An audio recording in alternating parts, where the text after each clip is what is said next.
Obviously, sorry for the quite late meeting. Oh no, that's okay. That works for me. I've got a fairly flexible schedule, so it's Also totally with I fine. think COVID going on. Yeah, exactly. Kind of had one prior to that too, but yeah, especially with COVID, yeah, it's unfortunately we can't do too much. You said you had COVID, eh? Yeah, well, I'm not sure. It seemed Oh, that I did. It seemed that I did. I got a test, but then the test went missing. So, I'm kind of like I never got the answer. So, I had all like the symptoms and stuff. yeah. I just self-isolated, and that's all I really could do in the grand Okay. scheme of things. But I hope I had COVID so that I have the the immunity to it. Yeah, yeah. But the symptoms wise wasn't too bad or anything, or Oh, it was horrible. But at the oh, same really? time, it wasn't like tragically bad or anything. It was just like not Like very a pleasant. flu? Like Like similar a to a flu. flu? It was weird. It was like I had this like feeling where I couldn't even stand, like like if I had like a duvet on us, it felt like sandpaper touching my skin. Oh, Um, geez. Really weird, to be entirely honest with you. Like like, and I talked to somebody else who had COVID, and he said that when he went in the shower, it felt like he was like it felt like it was like I can't remember what I think he might have said sandpaper as well, like with just the shower on him. Hmm. It was very, it's very strange feeling. Like I don't know if it's the same thing, but like obviously if I had the same thing, Yeah, for sure. that's But it did feel horrible. Whatever it was. yeah. Oh, yeah, man, that does not sound good. I don't think I've had it. I don't think I've had it yet. So yeah, been lucky so far. So yeah, so I think the first time I saw you might have been actually on Destiny's channel. All right. Ah, yeah, yeah. Yeah, yeah. So did that lead to a lot of subscribers for you? I hope. It led to a few. I Yeah, wouldn't let's a say a few. lot. Like it probably led. I probably altogether. I got like quite a few subscribers from even just responding to Destiny. Just like, and it's the same with Vosh or you know like any of the YouTubers that I've like responded to, like you get quite a few subs and stuff really from just making a video or high quality content in relation to their name, and then that Yeah, gets people kind of coming over. But ultimately, it's about like consistency. I've noticed that for sure. that me channel's probably grown the most from just uploading like every day, and if I upload every day, then I get more impressions on YouTube than any other way. So if I do like a response stream or something, I would say that's probably like one of the best ways to grow, Yeah, yeah. I unfortunately, think because that's I like to do like philosophy videos, man. Like I like to do like high quality philosophy videos, and I think that it does work. Like you can be the ContraPoints or like or something like that, or like philosophy tube or something where you make like one video every 3 weeks or something, but it's like it's cinematic. But because you're competing with those videos for viewer like like click through for click through and yeah, watch time and stuff, that if you're really trying to like compete with those big kind of big boys, you're yeah. really going to need either a team or like some sort of funding and stuff like that. So it's just taking it like where the channel is at the time and then kind of growing with it. Yeah. Well, yeah, I was impressed because Destiny has a lot of those kinds of conversations, and usually they're kind of not all that quality, but the one with you was. No, It's thank you. like usually the people are not prepared that are speaking with Destiny. Destiny is usually pretty good. I mean, that's why he's got so many subscribers, but a lot of people that try to challenge him in debate, they're sort of like you weren't, I guess, debating him or anything. In fact, you guys are probably on very politically speaking, you guys are more closer than you are far away from each other, Well, I don't probably. know. I don't know about, because I wanted to discuss politics with Destiny actually, and he's agreed to it. So I don't know when we will be talking politics. But we politically differ in the sense that he's not a socialist and I am. Right. But in terms of like ethics, I think we agree on a lot, Okay. and I think that's the main thing that we're talking about in terms of like how we are going into evaluating a given individual's action. I guess the difference being is that he would justify, acts of like self-defense that and means of self-defense that I wouldn't. But ultimately, he used to call himself, or he still calls himself, a social contract theorist. But then Okay. he did go on to say that during the discussion that basically I explained why social contract theory doesn't work using the Hegelian argument against social contract theory. And then he agreed that it was correct, but said he was still going to call himself a social contract theorist because it's easier. So it's kind of like one of those things where it's like Mm. he kind of acknowledges, yeah, it's wrong, but it's easy this way, so I'm just going to continue this way. So, you know, um, but yeah, Yeah. Yeah, I Destiny's a mean, smart guy though. Yeah, definitely. yeah. So we do kind of a pol. I and my brother do basically a politics culture kind of podcast, Yeah. but like one of the kinds of episodes that we do is essentially looking at politics, but from outside of politics. So we try to bring. So my background is more psychology. Hmm. Um, I did a clinical degree. Well, I spent 6 years studying it, including 2 years of grad school.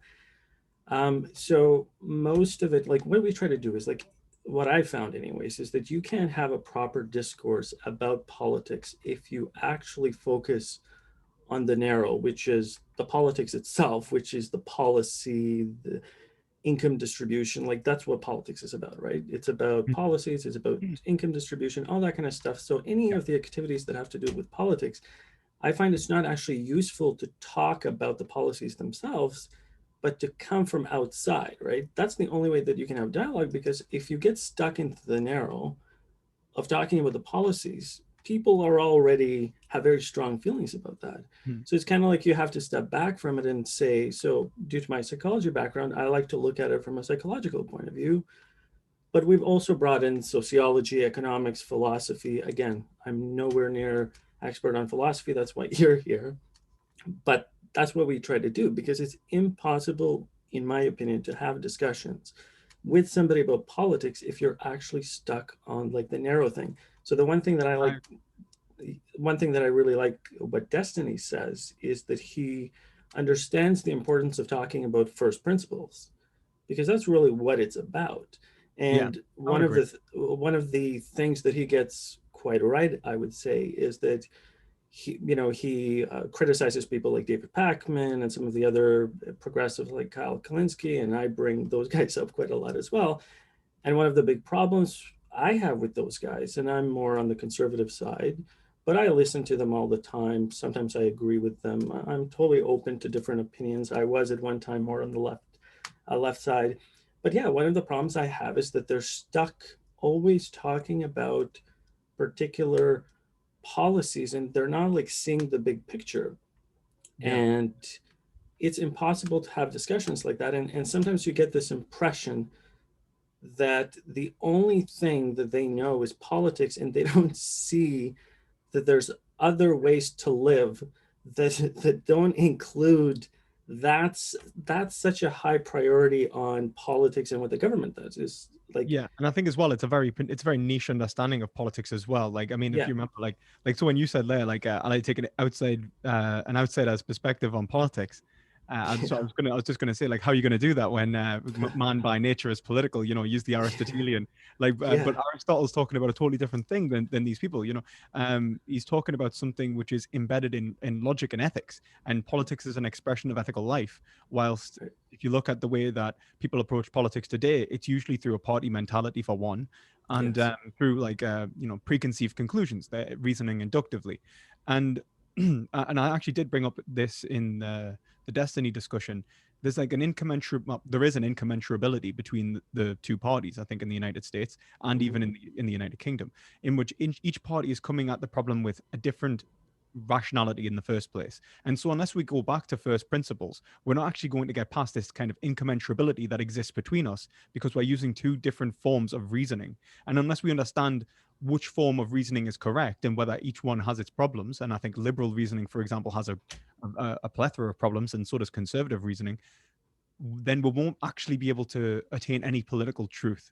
And people have lost that notion. They think of politics as a game between people. We fight for supremacy and power, whilst losing the fact that politics is actually meant to be an expression of justice and fairness and how to run a state in the most effective way possible.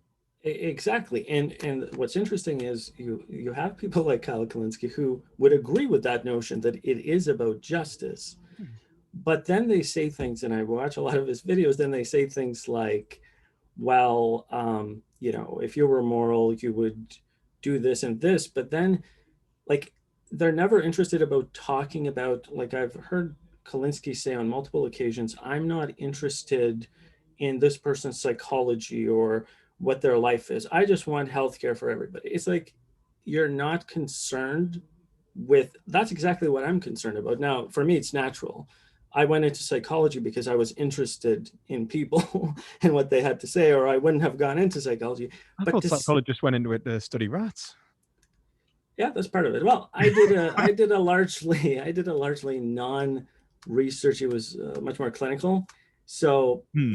Hmm. I definitely didn't go into The it for joke that. I was going No, to say no, the no. joke I'm making is one made by Peter Singer. That's why I was joking. Okay. Uh, it's not like a genuine like thing. I mean, I am skeptical. Don't get me wrong. No offense to your field. I am skeptical of psychology. Oh, that's Uh, why I left. oh, really? Okay. Well, that's fair enough. Yes. Because of the reproduction problem, and it has its own problems, but so does every field. So I can't really say that like Oh, that's a you huge reason why I wanted you on. I wanted your opinion on the limits of knowledge, which there's plenty in psychology, oh, there's plenty which, in general. yeah, I So mean, it's not even subject specific in that respect.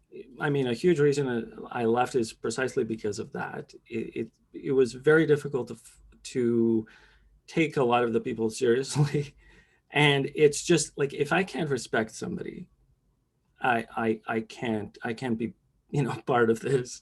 Yeah, Like, you I know what I think mean? Like, if you think you're doing pseudoscience, I'm not willing to be part of that. And oh, some people say, well, a lot of my colleagues would say, well, just, stick it out. Maybe, eventually you're going to change your mind, and you're going to, once you have your own practice, you're going to be doing your own thing. And, maybe, like, you know, of course, you'll you're kind of, limited by what is considered like exactly, like you, appropriate psychology within the field anyway. Like, and I think a good example of that's Lacan. Like, Lacan, like in his psychoanalysis, was kind of thrown out by the French psychoanalysts because of the way in which he practiced in the first place. So you are always going to be limited by the institution somewhat, and I think yeah, that I think you're probably right for realizing that. But then, you know, there are like obviously there are advantages to psychology. I wouldn't throw it all in the bin. I think no, no, no, definitely not. Definitely not.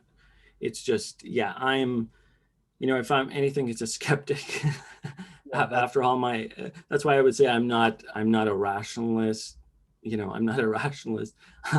I don't think that that's really even something that human beings are very good at. I do. So you think, well, you're biased because that's what you study, right? That's part of it. You think it's possible, but very few people are gonna, let's say, probably have your, I did IQ testing, let's say, which Mhm. again might be something very controversial. I did cognitive testing and memory testing and all that kind of stuff, mostly children, adolescents. But again, you're probably of a higher intellect, and Yeah, yeah, you're Verbal able IQ is to. top 1%.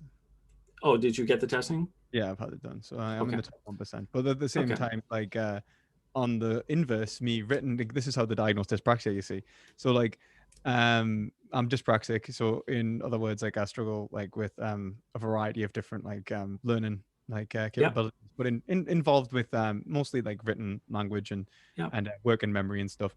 Um, I've got a terrible working memory. I've also got apparently anyway, like I've got a terrible working memory, and me written IQ is about 35 points lower than me verbal IQ, but me written IQ is still above average. So I'm okay like in terms of IQ, but I'm quite an IQ skeptic. Entirely honest with you, I know a lot of intelligent people who have high IQs, but I think that the IQ test they don't test for like social intelligence for one, No. and like cooperative intelligence and the ability to work as a team to solve a problem, which I think is like vitally important towards any kind of like societal development and sociological like kind of progression. Yeah. Um, and but then as well, I think I'm doubtful of the value of pure mental agility anyway. It doesn't matter how fast you think if you're thinking the wrong way, or if you're thinking in a Yeah. way that is less efficient, or Yeah. it's a kind of like a if you think of it like this, a computer which is very fast Yeah. um, is capable of processing a lot of information. But if it has the wrong software, the wrong algorithm in which it's Yeah. processing, then it's going to brick wall like a bank or something. It's going to take 10,000 years. But if it was a hacker like trying to get through like the vulnerabilities of Yeah. it, would take more What like I actually did notice is it's not uncommon for people with really high IQ to have a lower processing speed, at least relatively to all their other scores. It's not actually that uncommon for them to have slower processing speeds. So Yeah, I mean, I think that totally goes in line in general. But if we didn't come here to talk about Oh that, so yeah, yeah, yeah. we didn't spend too much time on it. Um, what was I going to say now? Sort of lost my train of thought there. I was going to mention something. Oh, the fact is, like, so you're skeptical about the IQ stuff, which I am as well.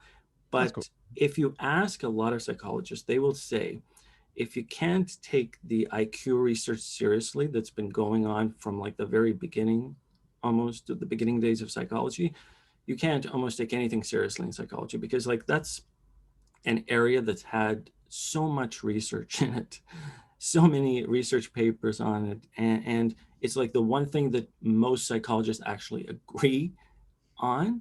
And Mm. yes, there's people, but that's what I'm saying. Like even something like IQ is something that people can agree on, let alone other factors, even though it's like one of the longest things that psychologists have studied. And Well, yeah, part of the arguments is exactly what you're arguing. How come it doesn't include like, social aspects, for example? And some people would say, well, in my view, that's not how you would conceptualize IQ. That's not what it is. It's really mostly about abstract, thinking and making associations between things and so forth. So like if people can't agree on that, and that's been like the one of the longest, research things and a ton of papers, then what the heck can you agree on I in think this is. I psychology? think this is. Well, two things. I think it's like, for example, it's like Carl Jung. Mm-hmm. I'm actually a fan of Carl Jung. Like, I'm not a big fan of his work and such. Like, in terms of I don't agree with him necessarily, but I appreciate his work. Like, kind of psychology mixed with philosophy, isn't it? But there's a paper I recently read on dreams, and he starts it by saying, actually, I can find the exact quote in 2 seconds because I actually said it to someone. Wow. Um, it's although we must assume that all psychic phenomena are somehow, in the broadest sense, causally dependent. And so he basically begins like the paper with like, well, we've got to assume that somehow all of these somehow indiscernible, indiscriminate events are somehow causally determined by something else prior. Mm-hmm. Um, and I disagree with that in the first sense. In the first sense, and so I'm just like, why are we making that assumption? If especially if we're you know committing an act of science, then I think that we begin the dialectic from where we cannot, but like from the first principles, the undeniable, right? Yes, exactly. And that's where I think that we need to do. That's what I think we need to do in pretty much every field. Don't get me wrong. Let's go back to first principles, but at the same time, be very well aware that we could end up getting stuck there for a while, and then kind of building up hypothetical imperatives based on what we or Mm-hmm. hypotheticals based on what we think is most probable. And I think that we must take a fallibilist view of knowledge because otherwise we're not gonna get anywhere in general. So I do think we need to go back to first principles, and I think psychology, the same as science, the same as politics, and in many cases like philosophy, becomes perverse. And I use that term in the words of Vico, a philosopher of history prior to Hegel, who said that when he discussed philosophy, he warned of the danger of perverse philosophy. And perverse philosophy is a philosophy which is abstract and not connected to reality. And I think that many of our fields, especially politics, have went down that road where it is internally consistent but logically unsound, like just unsound, and it doesn't actually correspond with the way reality actually is. And a good example is, let's say, the liberal conservative divide. I think both of them are unsound in many ways. And I think that I can show that they're both unsound in relation to the arguments that the liberals and the conservatives typically make against each other being actually the case. And I mean this in terms of applied politics, especially. They Mm-hmm. usually show that each other's principles lead to absurdities, and these absurdities are unjustifiable. Yet both camps maintain those theories despite the absurdities. Same thing happens in psychology. Various conflicting theories, whilst no universal principles that you would see in something like natural science. Natural science, on the other hand, seems to be doing a much better job of it. But the phenomena which it's investigating is a lot more stagnant than the ever shifting social sphere, and I would argue is actually causally determined. Well, humans aren't, and that's where I would differ. Mm-hmm. And it's kind of like when you said I'm biased in terms of rationality, and I'm obviously being a philosopher. I do believe humans are rational. But I would even go so far to say is that evolutionary biology hasn't shown that irrationality is, or even that the development of rationality isn't possible, or isn't even fundamentally connected to material. And I'm not a physicalist, but even if we accept physical, like, but what I would question is why so many psychologists and even scientists are accepting physicalism to be the bedrock of knowledge, and this kind of like empirical analysis to be the only way that we can, abstract a notion of reality, which is actually the case, like correspond our knowledge theories to reality through pure empirical testing. And there are many scientists now coming out talking about how that we need a formal cause, we need a notion of essence, is something that is conceptual and purely non reducible to explain these phenomena. And that's what I would say. And I guess that's where like I differ from maybe a lot of physicalists in this respect, and a lot of people in most fields.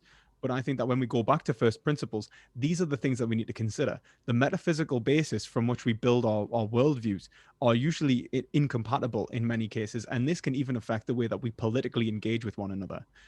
One of the best examples is evolutionary biology's effect on and then usually it's poor evolutionary biology, I'd like to point out, its effect on how people understand social relations. People talking about social Darwinism and and notions of how humans would behave in the jungle as abstract proofs of how we should behave within society, or how we are going to behave within society, when I think these are unfounded. And that's just one example of ideological bias towards a given conclusion. Yeah. I mean, you said so much there that I could go in five different directions, So, depending on like which thing to pick up on, because I have opinions on all of that, but I largely agree with you from, if I understand you correctly. But maybe we can go back to that. You said both liberals and conservatives get it wrong in sort of a, did you say similar way or a different way? But well, I can you think maybe that have some examples of that? Or yeah, yeah. Well, I mean, what I would say is that conservative and liberal thinking usually differs on, like, for example, risk taking is a big factor, like how willing they are to take risks. And I think psychology usually makes a lot of grandiose claims about risk taking in terms of like the psychological development of the individual. But I think that there is an ideological basis at the very least for that, and a lot of it just has to do with the evaluation of the world in relation to positive and negative. So like a very ethical basis in which, let's say, for example, a conservative may statistically feel more fear than a liberal, most likely because they are more they put a greater value on a negative outcome than a liberal. But then they may also be more willing to take risks in other regards.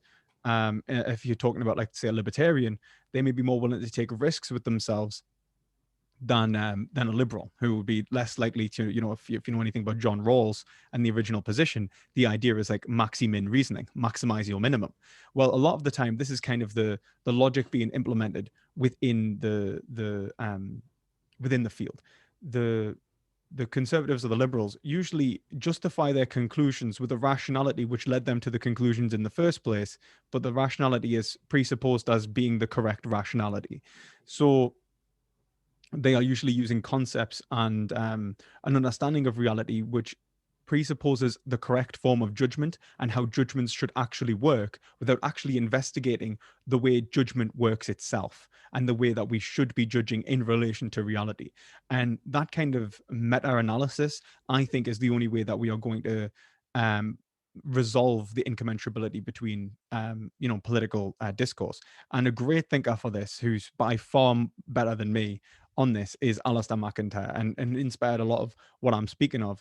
And he speaks about this in well, pretty much like After Virtue, Whose Justice and Which Rationality, and Three Rival Modes of Rationality, in which he talks about there being three rival modes of three rival traditions coexisting within our states.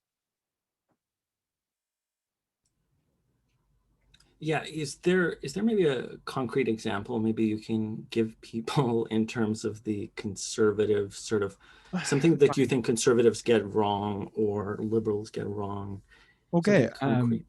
Yeah. So the biggest example I think that is in Rawls and Nozick is this notion of redistribution. Um, Mm-hmm. and whether we should allow individuals to live a life which we would consider ourselves to be beneath the standard of living in which we would be willing to live. And liberals want to say that we should redistribute to the point in which all individuals in society are guaranteed a life which we ourselves would be considered a bare minimum standard of living. And the better the bare minimum, the better the society. So, in other words, this would be like welfare state, universal healthcare, single taxpayer systems and so on, like a national insurance scheme which protects the sick and so on. Whilst on the inverse, um, the opposite side, like conservatism and libertarianism, usually values freedom in a positive sense, being unrestricted. So they may value, both camps are valuing two separate things in two separate modes of rationality. So liberals are valuing the pure minimum outcome of an individual in terms of like healthcare, in terms of education, in terms of what's called negative freedom, in terms of being uncaused. So like a good way to look at this is like being free from poverty, being free from bad education, being free from like the pains of nature, right? Whilst a libertarian usually sees it in being free to do what I want to do, free to spend my money the way I want to, free to be unrestricted. And this shows that this is why they usually disagree on taxation to the highest end, to the nth degree. And this is why the biggest battle between libertarians and liberals is on redistribution and how it's expressed in a plethora of regards. Because when we talk about something like implementing something like universal healthcare, that usually causes like the involvement of the government to restrict the liberties of let's say the upper classes to prevent them from achieving greater and overall wealth, or even restrict the liberties of the lower classes in terms of taxation. You are going to have to pay this, otherwise, you're going to go to prison. You're not paying your tax evasion or tax avoidance and such. Whilst if with a liberal, they would see that as a good thing and see it as a form of freedom, which is freeing individuals from poverty, and freeing them from like the pains of nature. And they're both understanding two types of control which are coexisting within society. And I think that both are based upon, if I'm honest, a fundamental misconception of freedom, one being a negative understanding of freedom and one being a positive understanding of freedom, which is why they're both incommensurable. And then that's why I would say like something like in terms of like, I don't want to get into social policy because that's far more complex, but in terms of economics, I would say that it's typically on something like taxation and the role of the government, how much influence the government should have in terms of redistribution is usually based upon the valuation of freedom determining within a negative or positive terms. Is that the kind of example you wanted, or did you want something like more specific towards like? I would probably be able to give more UK politics than US politics, but No, that's actually perfect because I wanted to talk to you a little bit about the negative and positive rights, which I would pretty much agree with everything you said there. I think I see it similarly. I think I would just say that I see more like negative rights as essentially that it doesn't obligate another person to do anything on your behalf. So it's sort of like free speech doesn't require anybody to do anything for you. It just requires a negative for them to not stop you from speaking. So, negative in that sense, there's in mental health, schizophrenia, there's something called negative and positive symptoms of mhm, schizophrenia. So, it's kind of similar like that. And the way I see it is it has to specifically, when I think about it, is that the positive rights, the problem is that it does obligate another person to provide you something. So if you're talking about, housing, right, that's going to involve different people to provide that for you. If you're talking about healthcare, that's going to provide a physician for having to provide that service so you can actually have it. While in the negative, you're only talking about voluntarily. You're talking about like voluntarily. So that's the difference that I see. I think it's very similar to what you said, but maybe slightly a little bit different the way that you phrased it. So maybe you would include some things in negative rights that maybe I wouldn't. Well, what I would say is that understanding negative and positive to be separate is an issue in the first place, and I think that freedom, the best example of freedom that I've seen is a Hegelian conception of freedom, and a Hegelian conception of freedom begins in the first place by understanding that the individual's understanding of themselves is actually from the outside in. It's when we don't have like, and I think both camps, and this is why I think it's funnily enough, if you look at like Robert Nozick and John Rawls, they begin with the same, very similar first principles. To be entirely honest with you, in Mhm. and it's just that I think they're both wrong. Oh, Uh, okay. um, and this is why, like, I'm a socialist. I'm not even in that system, but I would say that the understand the individual to be individual in and of themselves by nature, and by that I mean they begin from an egoist meta ethic, which has led to a social contract theorist conception of society in which they cooperate for a given, as in the words of John Rawls, is was it a was it a venture of mutual advantage? I think he says calls it, and it's very similar on like the libertarian view, which is like the non-aggression pact and so on. Like just don't get in each other's way, right? So, um, the John Rawls is obviously seeing that in terms of like actively helping each other, whilst the libertarians is like, please do not harm each other.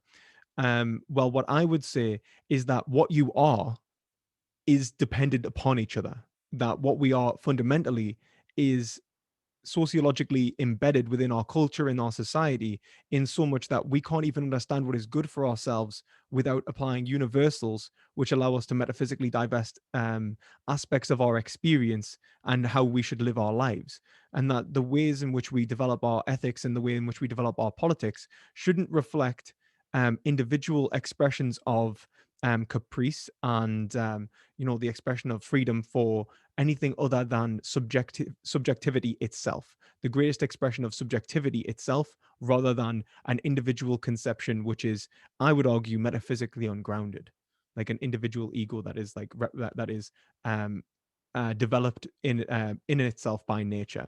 And I think that's an issue that psychology has made, and I think that maybe psychology made this issue in the first sense, probably because of the development of um, I think, of individualism and the rejection of a tradition and authority, and the promotion of skepticism over any kind of positive philosophy. Okay, I think you went to philosophy on me here. A lot Well, of that's things okay. that I probably didn't read. So you kind of lost me. Can you give me more concrete examples about that? Because So I totally didn't get that. yeah, yeah. So I mean, I would say that are you aware of like Descartes, cogito ergo sum? I think therefore I am. No. Oh, yes, Um, of course. But um, again, having yeah. studied No, no, that's in fine. That's depth, fine. Like okay, obviously yeah, your field, I have no idea yeah. about psychology compared to you. I have no doubt. I have no doubt. We all have our specialities, and that's why it's good to work together. Yeah. Um, and that's probably why we're talking right now, because obviously Yes. we both had the same. What would be left to say? Yes. Um, but what I would say is essentially that many of the psychological developments of society have been based upon this notion of an internal sense of self, which is inherent and give a rise to an identity, in which you are an identity based off your of this fundamental internal sense of self. I think is a foundational part of Western philosophical tradition. Excuse me, of the development of especially the Anglo American tradition, which led to psychology and Freudian, like even Freudian, like kind of psychoanalysis. I would say that it doesn't take into consideration, depending on how you read Freud, actually, depending on which Freud you read. But I would say that the development of psychology kind of based itself off this kind of Cartesian tradition, understanding that there was this internal sense of self, but then related to the material and brain. So like people think that you are your brain, and they look for like neurologically mapping aspects of yourself to your brain, which I think has actually been like, kind of shown empirically not to be very accurate in the first place. But even still, conceptually, seems inadequate to describe what you are and how you will behave and so on. But this has led to like this idea that you are who you are because your brain has developed the way it is, and your brain has developed the way it is because of your genetics, and you would always be this person regardless of like being transposed in time and space into like the 3rd century BC Roman Empire or something, right? And I think that's a load of nonsense. I would say that the way that you understand yourself and the identity that is being produced is by and large a product of concept. It's a by and large a product of language, and that this language has allowed us to divest our experience. And by that, I mean differentiate aspects of our experience from one another and understand things in a certain way and how we should approach things in a certain way. So if I understand in front of me as a laptop, that is the conceptual product of a language game that exists between multiple agents, which has allowed us to um, essentially apply a concept to the world and hold it constant. This is the philosophy of a guy called Ludwig Wittgenstein, who was also a psychologist, and he began from an atomist perspective, arguing that everything was material, and then moved towards a constructivist perspective. Now, I don't agree with these overall metaphysics, but I think this is very useful. The idea that everything exists between us in a form of linguistic game is to understand that the very words that we use and the very ways that we think and the very reality that is formed around us is a construct of language more than a construct of perception and being like abstracted from reality. Now, that doesn't mean I agree with him in that saying that it's all language. But I would say that it's a combination of language and perception. And this linguistic perceptual relationship is what allows us to understand reality in a way that is has to be common. And I think that is vitally important because I would say that even self understanding and self consciousness, and by self consciousness, I mean the ability to construct an identity which is self critical and capable of analyzing itself, um, is fundamentally dependent upon communication between an agent, which can either verify or falsify our premises. So if I believe that I am made of glass, for example, like, the typical psychoanalysis kind of point, like of insanity, I believe I'm made of glass. If I do not have another individual to, and let's say I'm using a form of rationality that I believe is correct, but I can't question my own reasoning because, well, I'm insane.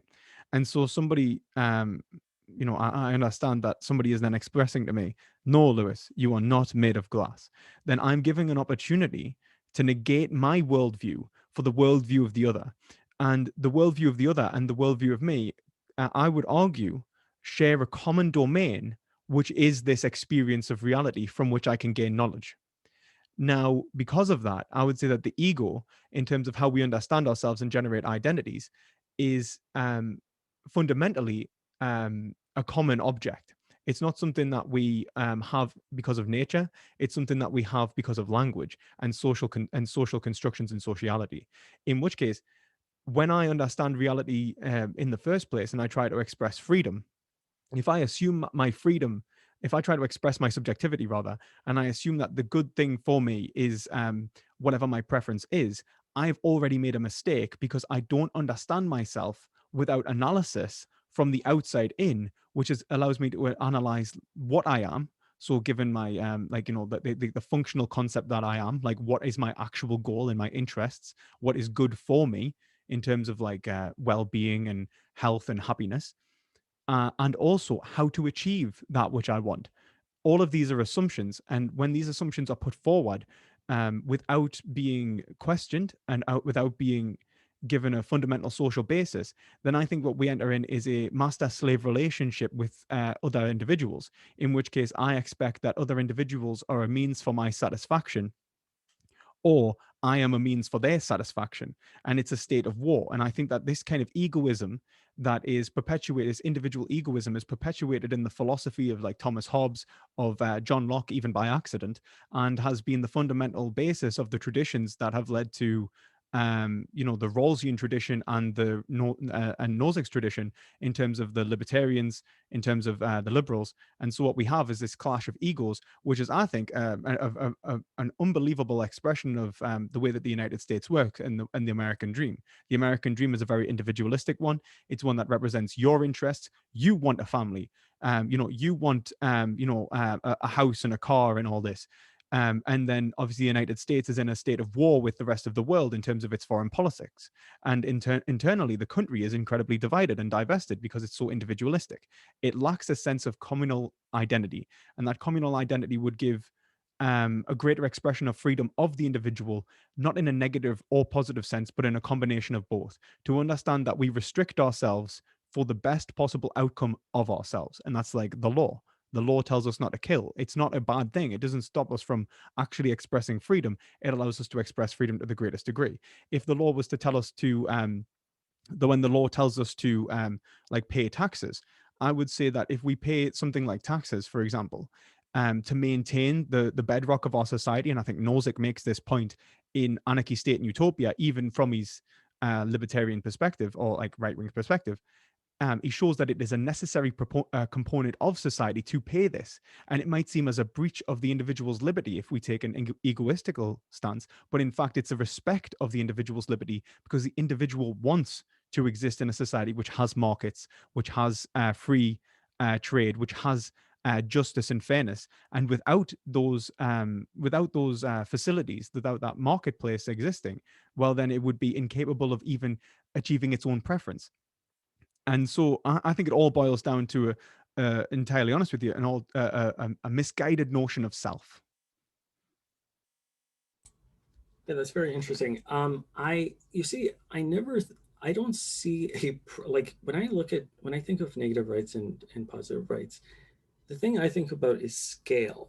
You see, it's a scale problem, just like you have sort of in physics with, having certain theories that can explain the big things, but not having, a theory that can also explain that same theory, explain the little things that we can't see with our eyes, right?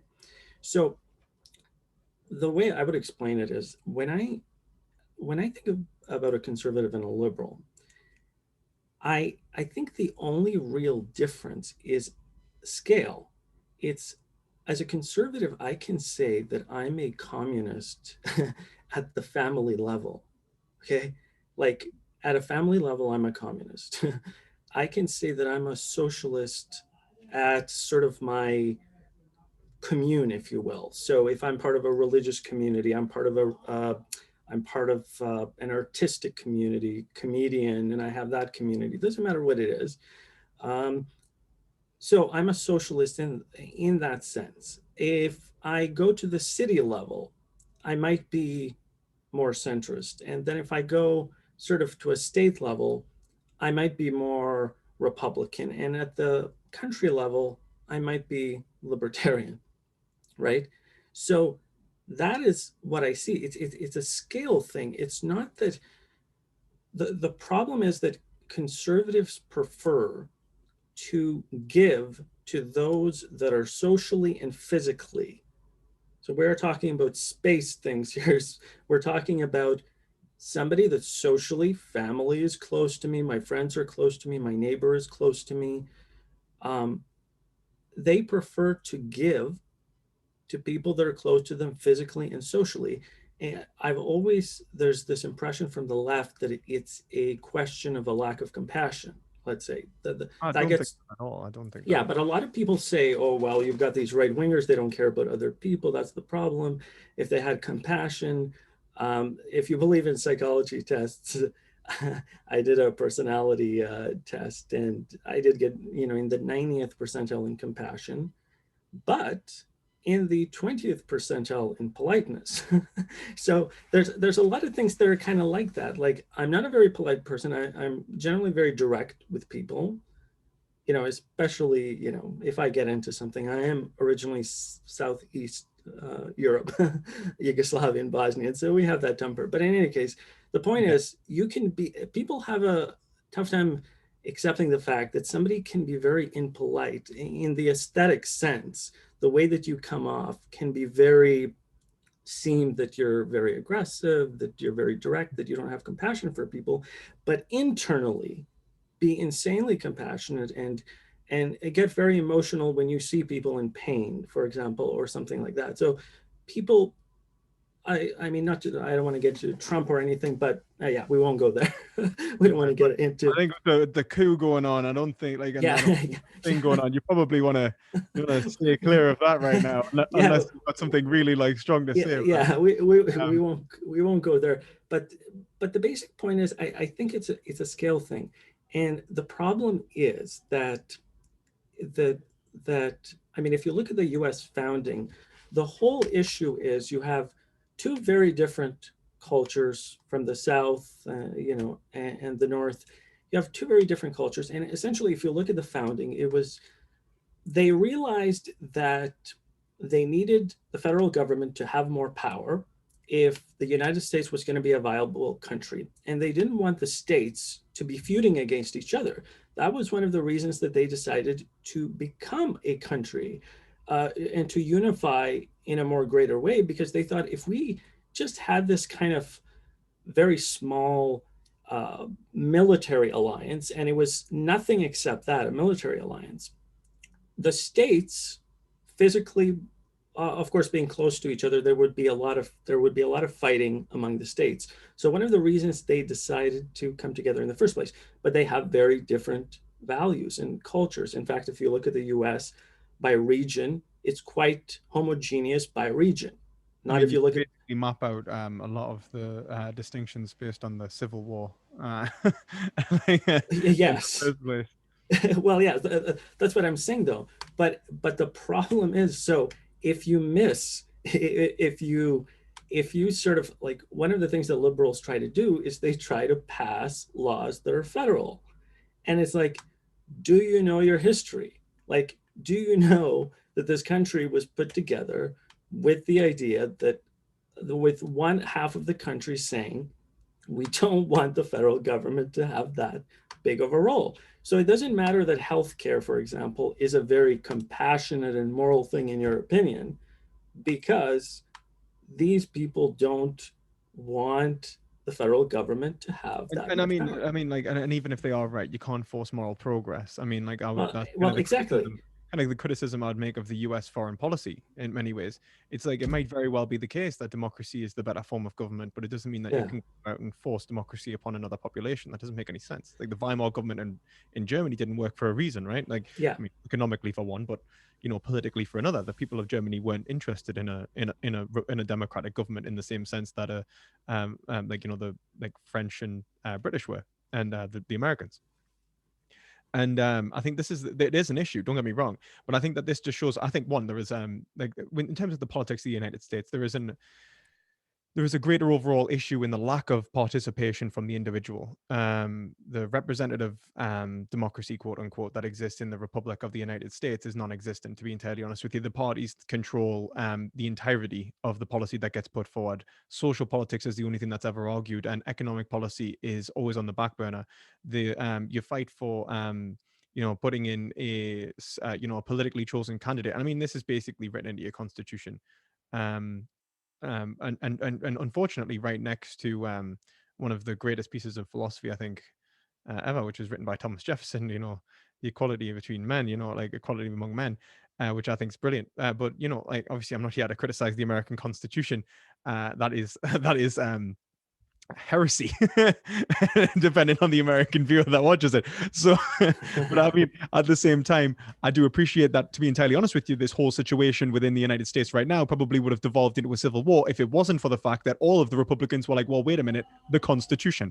So Yeah, yeah. so like I do see a value in it, and it is providing some level of political stability even now.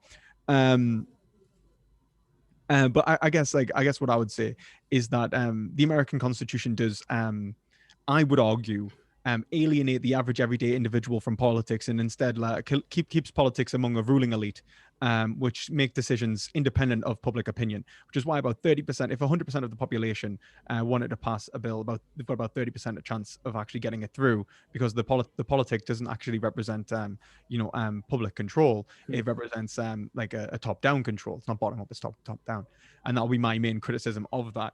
And I think that you see that liberals want to pass and as well there's an aspect of hegemony there. So like liberals and libertarians, no matter who they are, usually don't think for themselves. I think most people politically are very uneducated, and that's not their fault. I think a lot of the fault lies in the media, which is actively educating them. And you know, I don't. Have you seen the Social Dilemma? Have you seen Social Dilemma? Uh, Uh, a little bit of it. yeah, I thought it was really good. Yeah. Because I think that it's pretty accurate, except not cynical enough for me. Um, I'm way more cynical than that.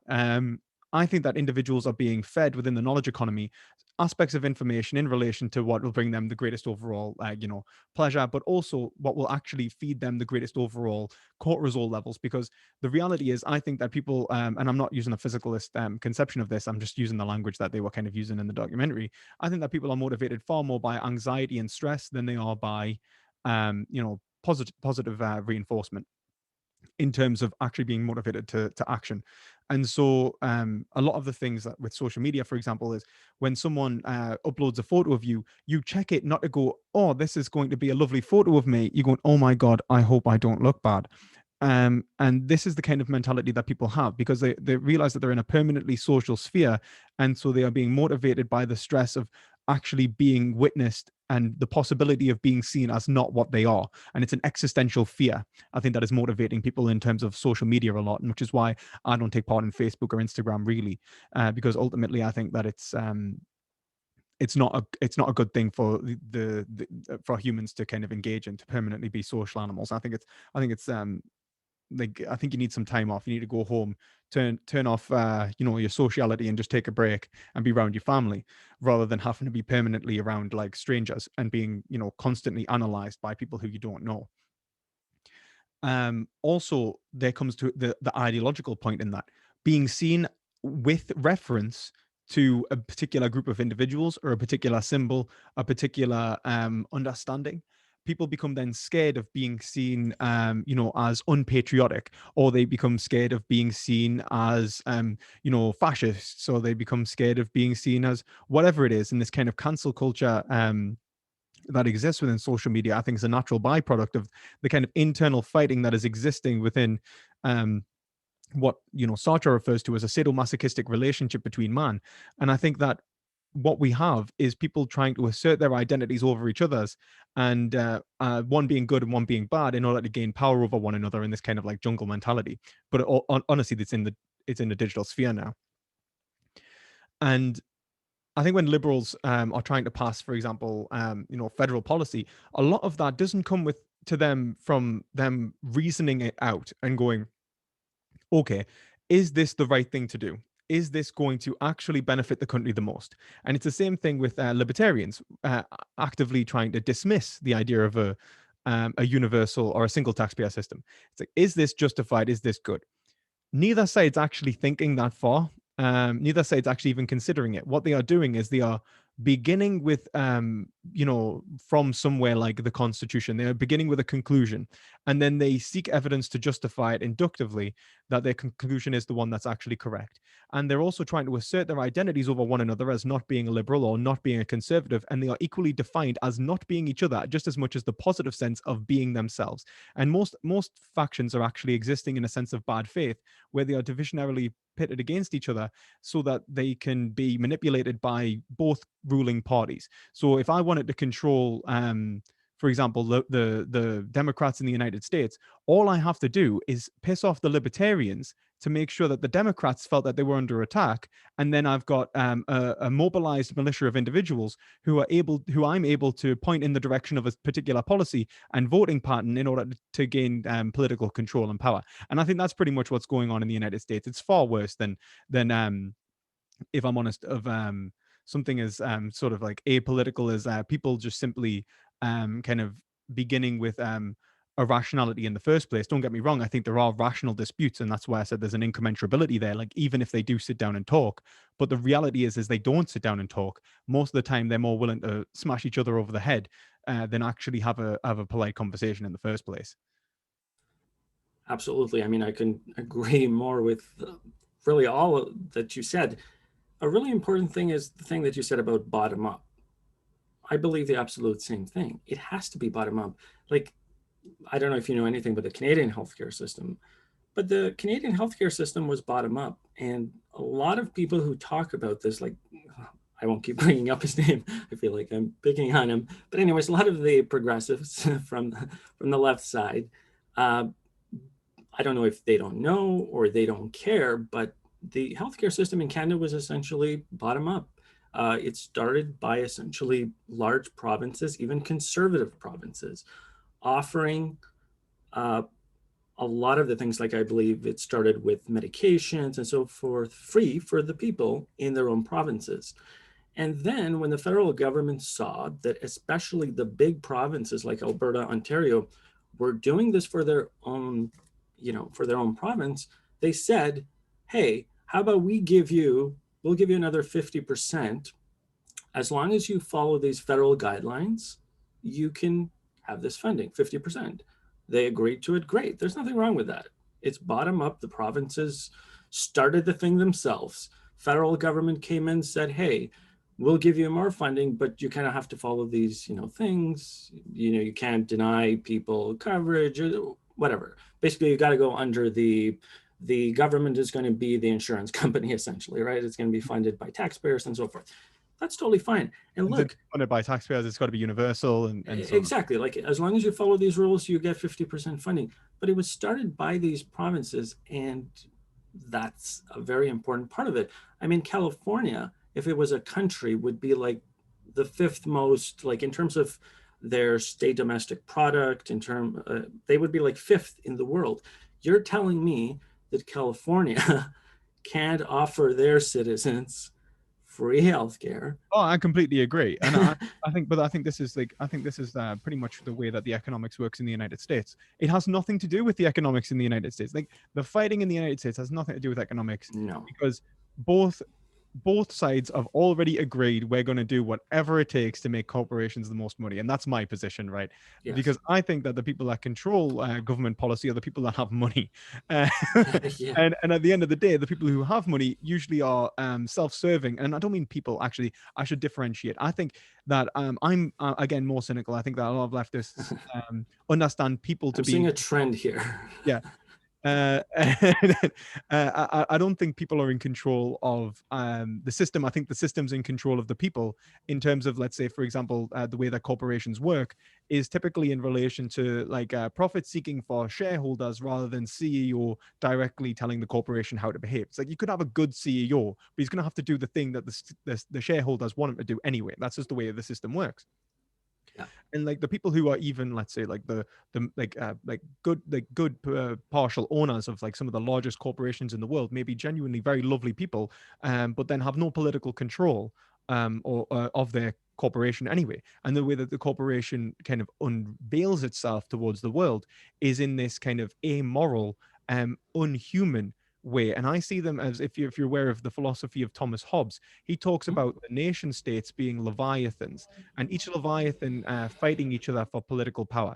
I see corporations in a very similar light, except being headless. The headless leviathans. There's no one in control. There's no sovereign. There is a system of self-perpetuation, which is, it's the same felicity that is in Thomas Hobbes, except everyone is expendable. The CEO tries to do something which is overall in the benefit of the world, but not in the benefit of the corporation. Well, he's gone because the corporation is going to oust him. It's the same sort of and even in the law, in the laws of the United States, it's kind of ramified that they act in the interests of the shareholder, rather than the interests of the overall the overall market, even the market which sustains the company. And I think you even see like this, like, you just have to look to the banks. The banks created a market system which was self-depreciating, which caused a market collapse in order to gain short-term gains for the corporation, without considering that they are undermining the longevity of their own corporation. And this kind of like irrationality, I think, is built into the system rather than any given individual. Although I do see self-serving and greed in certain individuals, and I think we can all agree. But then you do see, like, philanthropy in others. And the reality is that the system itself, I think, is I would argue, is perpetuating this kind of this kind of indiscriminate regulate. Well, it's either there's two kind of. I'd say that right now, and I think there's actually if you have you ever watched Double Down News before? They're actually I think they're actually pretty cool on politics as well. No, is that a UK thing or? I think it's a UK thing. Yeah, Oh, I think okay. it's UK. But you Double Down News is like a YouTube Oh, okay. kind of like thing. But I quite like their takes on some of the stuff. And one of them was that there is in terms of Brexit, is that there is a civil war going on within capitalism between basically dark money and normal kind of regulated capitalism. You've got the laissez-faire, unregulated capitalists who may want to fight dirty, right? Who want to use tactics which would be like considered, let's say, corporate espionage or, frowned upon. And regulation has prevented them from taking action against other corporations to gain control. And that regulation has been mostly funded by those corporations which exist today as, incredibly powerful corporations and conglomerates and monopolies even, but exists because it's propped up by lobbying and political control in terms of the government. They force regulation upon themselves to maintain their position within the market. Now, this is detrimental, especially to small businesses, but it's really a defense mechanism against businesses who would use means that they don't want to use. On the other hand, you get like, for example, like Russian oligarchs and so on like that, who want to claim power in any way they can, and so will fund dark money think tanks and dark money endeavors in order to politically shift populations and whole groups of individuals to voting a certain way in terms of political regulation. In order to gain control, it's like leaving the U, like even leaving the EU. Most people thought that was about, like, in terms of the average everyday individual, thought that this had to do with immigration, British sovereignty, and everything that it didn't actually have to do with. All it really had to do with was corporate regulation, because corporate regulation is the money that funds the parties and funds the think tanks and funds the overall political regimes that are the political posturing that's going on. And understanding that economics and politics are basically like that, then you basically need to understand that, like, right now within capitalism, there is a considerable fight over what regulations should be applicable to businesses. And I think that is also a big point between like liberals and conservatives as well. And even specific politicians within whatever branch it is, funding certain corporate endeavors. It's unbelievable. Like, if you have a look at any of the legislation that gets put through, like a lot of the legislation that gets put through, if it's self-regulatory, it's usually making money for one class of individuals, and if it's the removal of regulatory regulation, then it's that competition. So it's interesting anyway. Yeah, that's another thing that I, as a conservative, I'm not going to disagree with you on. In fact, yeah, I think the fact that gas oil companies can ruin the environment and essentially get off scot-free, like, yeah, doesn't jive with me. I would think that that's actually a thing that both sides could get together on. But here's what I would say. So maybe 2 points. The first one is, I agree with you that both parties in the US have essentially become corporate parties. Yeah. And the way that I see it, though, is like, look at a representative in the House. They have elections, every 2 years. So I see essentially two options for them if they want to get reelected. They can, number one, do what people on the right wing do, conservatives, which is they realize if they do well for a corporation, that corporation will much quicker get results. That doesn't mean those results are not going to come with a ton of damage, including damage to the environment, but they might actually create more jobs. They're certainly going to create it quicker. Google or Apple are certainly going to create more jobs than if you gave it to the little guy, the little mom and pop shops. So it's like, they know they'll do it quickly. So they'll get something for that. And in 2 years, they're up for re-election. And they're like, hey, I created all these jobs for you. Sure, they're shitty jobs, but you can't say I didn't create jobs. Sure, the environment is going to get destroyed, but hey, I created jobs. I did something. On the other hand, you have the progressive leftists who realize the other option is you can do it really quickly, redistribute the money. Say, as soon as I come in, I'm going to take that money from the wealthy. I'm going to give it to you very quick. It's like, one vote and I'm done, and you get exactly what you want. So it's like these short-term solutions from both sides. And it's like, I don't know how that's going to change unless the system itself changed, where a representative doesn't have incentives that would be different, where it would actually make sense for them to say, look, we gave money to really small businesses, like family businesses, but you're going to have to wait 10 years because it's going to take them a lot longer to be successful Oh, I completely agree. than But that then, corporation. uh, So they're not going to go at the speed of Apple. You're going to have to be, and who's going to be like, okay, I guess you're right. We'll wait for 10 years to see them progress and, take over the US with their store. Like nobody's going to be up for that. Everybody wants things really quickly. or even So the situation of smaller businesses being like applicable, and even yeah, the way in which we build. I mean, like, look, I mean, even the way in which we're building our society has more to do with like getting to Walmart, like in the American terms of like driving to a big superstore rather than going to your local shop, which is why your yes. roads are widening to allow for more traffic. People aren't actually walking on the streets anymore. Like, and then that prevents people from walking on the streets because people are now Yeah. scared of the traffic. Like the thing is that it's like even in a very small level in terms of like architectural planning, there are issues in regards to that, and you can manipulate it even by like changing the way that you approach town planning. But obviously, a lot of that has to do with like even on a local level with like, okay, we want to build a Walmart here, Yeah. you know? And I think that you're absolutely right. There needs to be sort of some systemic change before there can be any real different incentivization towards the politicians. But there are two things I think I need to point. I would point out, and even in terms of like the overall foundation of the American system. I think John Locke, I would say, is the foundation of a lot of American politics. I would say that he's very much engaged within both parties. And John Locke, at the time of the movement to a parliamentary system in the UK, understood that the legislator should always be able to be held to the legislation, right? Something which I don't think is necessarily applicable to the United States. It seems like that, and even in the UK, to be entirely honest with you, it seems like even just now, like for example, Jacob Rees-Mogg broke the rules for Brexit, not Brexit, for COVID. They put in COVID rules saying that we can't leave our constituencies, basically because of disease transmission. Yet he left the constituency to go to church. Um, and yet he's the one putting the rules through. So it seems like there is this kind of like one rule for them, one rule for us kind of mentality within politicians. And I think that they kind of get lost in power, where they see themselves as being above the law and above any kind of recompense, right?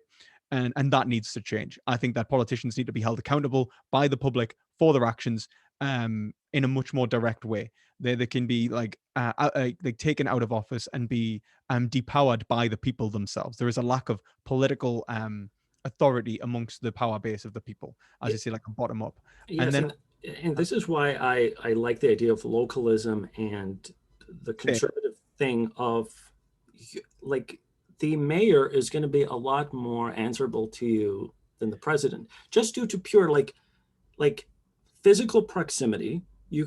You're actually there, and you have, as you mentioned, a big you might be problem his is neighbor. Yeah. the big problem is skin in the game.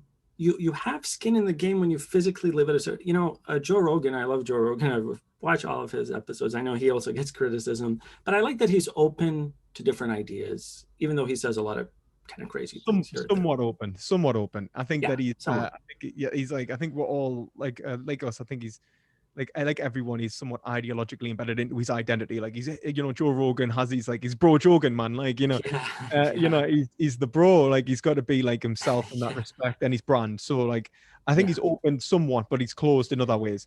But yeah. I think as a vegan, so Oh, maybe right, I've got right, right. maybe I've got I skin in the totally game. forgot about that. He's a Yeah, hunter, so that's a problem. but it's not just the hunting. Like Yeah. I think it's the unwillingness to listen to the actual arguments, and change his position based on the argumentation. So Uh, maybe we can pick up on that near the end when we talk about the veganism then. Okay. So I was going to say, so one episode he had brought up, he's a little bit more on the left, and he says that himself. He wants to see universal healthcare. He wants to see free education and so forth. but he might be more right in terms of like free speech and gun rights, let's say. But he was on his show essentially saying, well, I don't understand how come conservatives like, uh, the police and the ambulance, all of that is really socialism when you think about it, right? Why do they have such an issue with socialism when things like the police force are essentially socialism, people pay it? So then I was thinking to myself, well, dude, the huge difference is that conservatives do not have issues with paying into the bucket if they have skin in the game. If it means that my house and my neighbor's house and my children or whatever it is are going to be protected when they need to be, of course I'm going to pay into the bucket. I don't see that as so. Absolutely, absolutely. And I don't even, and I would go so far as to say, just to criticize that and not to be like Yeah, politically pedantic, it's yeah, not socialist. yeah, Even it totally confides itself even within a right wing kind of Robert Nozick kind of thinking, in the sense when he talks anarchy, state, and utopia, and developing a justice system is necessary for the system to function. If you understand that you do have skin in the game, then you are willing to pay to maintain your position in the game. It's not that you are paying like, it's not like socialism in the same sense of a, or even liberalism. It's like paying your due costs. Do you know what I yeah, mean? Or the costs of you trespassing upon another's subjectivity, yeah, and understanding that that trespass has to be negotiated within the system to allow for yeah. like Like a my problem with giving money to the federal government is that I don't know what's going to happen to it. oh yeah, And I have no absolutely. connection to it. I don't know what it's going for. I don't know who it's going to help. Another great thing is if you, let's say I'm not even a religious conservative, by the way, but like if I give money to somebody that's in my social circle, there's a certain level of trust there. The person is going to want to give back to you. Reciprocity comes into play here, Mhm. and it's much Yeah, it's sorry. much more difficult for the person to play you and for you to play them. When you're socially and physically far away from somebody, you can't have any control over that process. So it's much different to give when somebody's physically and socially close to you, so you can kind of keep tabs on them and you keep each other honest. That's a very important part of society. I don't even think it's just that though. I think it's even the motivation to want to want to like undermine someone who you see as your like Exactly. equal. It's like it's like, think of it like, Mark Antony. It's like, what is it? Friends, Romans, countrymen, like, it's like it kind of expands itself out. If your identity is embedded with this group, then you are Yeah. betraying yourself almost when you Yes. betray your friend, or you betray your neighbor, or you betray, the member of the community. Exactly. You're betraying the very ethics from which is correspondent to yourself. And I think that's like that's why I think that the way in which we function is institutional as an individual. I think that that's how ethics works, right? And that's kind of like the philosophy I take. And I would agree with you in this kind of decentralization of power. Um, uh, you know, because I usually consider myself either, like, depending on which word you prefer, because depending on which anarchist you talk to, I don't get called an anarchist. But I consider myself an anarcho socialist or a libertarian socialist. And I think that's in many ways it makes us more sympathetic to the right wing as a libertarian socialist, because I think we both argue for a decentralization of power and a democratization of that power within the area that it's decentralized to. And that allows for, like, there would be nothing greater. I mean, I would love nothing more than if I could go to a local, at a local election, and there is actual genuine power within my local election. And I can talk to the people around me and go, like, look, what do we genuinely want here? you Mm-hmm. know like, is this going to be like the way that we want to run this neighborhood, this town, this city? And I can talk about something real and something about their lives and how it can change, and talk about something that actually matters to them, and I can talk to them as a person, right? Rather than through this like kind of like symbol of like the Democrat Party or the Republican Party, which we end up just speaking each other through, especially at the internet, right? The internet Mm-hmm. is like just sort of created this massive divide between individuals, in which, like, and it's so beautiful that people can talk instantly across the world, but they're not talking. They're just yelling at each other, and they're not actually getting any information through. And I think that even makes a huge difference, even if we weren't to consider the corruption of politicians. But then obviously the corruption of politicians being as it is, and the corruption of corporations being as it is, if you could have an area actually have control over its resources, over its over themselves, that kind of freedom is priceless. It's not something that you can kind of sell away. And I think that I mean, one of the best examples I can think of is, like, take for example Nestle in Pakistan, right? Nestle drills a hole down to take the water from this agricultural uh, you know community in Pakistan. Now they're incapable rather of obtaining their drinking water and actually providing like their crops and with water anymore. And so they are essentially dying of parasitic infections in relation to the dirty water which they are now getting from their well because Nestle has taken it. Now all they asked Nestle for was a tap to their water supply. Right now, this is their land. They've been there for, I think, over like 1,000 years or something. Right, this community, um, and it's something ridiculous it was, and even if it wasn't, it doesn't matter. But like they've been there for an incredibly long time, and all they asked for was a tap for their own water supply, and Nestle said no, and they had to just accept it because they're not the one negotiating with Nestle. Nestle doesn't come to them and go, "Oh, right, well, we want to put in a factory to take your water. Can we do it?" They don't get any say in that because they're politically castrated by their government. They're politically negligible. Like their government tells them what to do, they have no control. That's not acceptable. That's undemocratic, and it's undemocratic. And like, the idea that they are living in a democracy because they have a right to vote is a joke. Just because you have the right to vote doesn't mean that somebody in another part of the country has the right to tell you how you're going to live or tell you, what resources they're entitled to and what corporation can come and take them. That's nonsense. And this Absolutely. understanding of like personal sovereignty and the sovereignty of the individuals who live in a certain area is really undermined, I think, by this idea of like federalized of an absolutely federalized system. And it's something I'd be very critical of the left authoritarians of, but it's also the right authoritarians. It's like, for example, those people who are like, I know you didn't want to talk about this too much, but it's the same thing as like, like the Trump thing. It's like the coup that was undermining the sort of democratic process of the United States for Donald Trump. It's like he's professing that, there's been fraud, and I know it's a bit of a mess. Um, but ultimately undermining the foundation from which he is seeking power within is a contradictory act. He's trying to subvert that authority in order to put the authority somewhere else then. And unless there is a democratic system which would take its place that was like, bottom up, then Mm-hmm. it's just a power play, isn't it? So these are the kind of unfortunate the games I think that is going on between the right and the left that are indiscriminate of the actual people who are supposed to be represented by their parties. Right. Have you read a book called The Tyranny of Experts by any chance? I haven't actually. No. It's a really good book. We actually covered it on one of our podcasts. But yeah, it actually talks about that where you've got big corporations going all over the world, sometimes even like non-profit organizations going all over the world, doing essentially what they want because the authoritarian government lets them do what they want. And eventually what happens is that as you said, they're just taking advantage of these people. So what these people actually need, so often the experts come in and they say the problem here is a technical problem.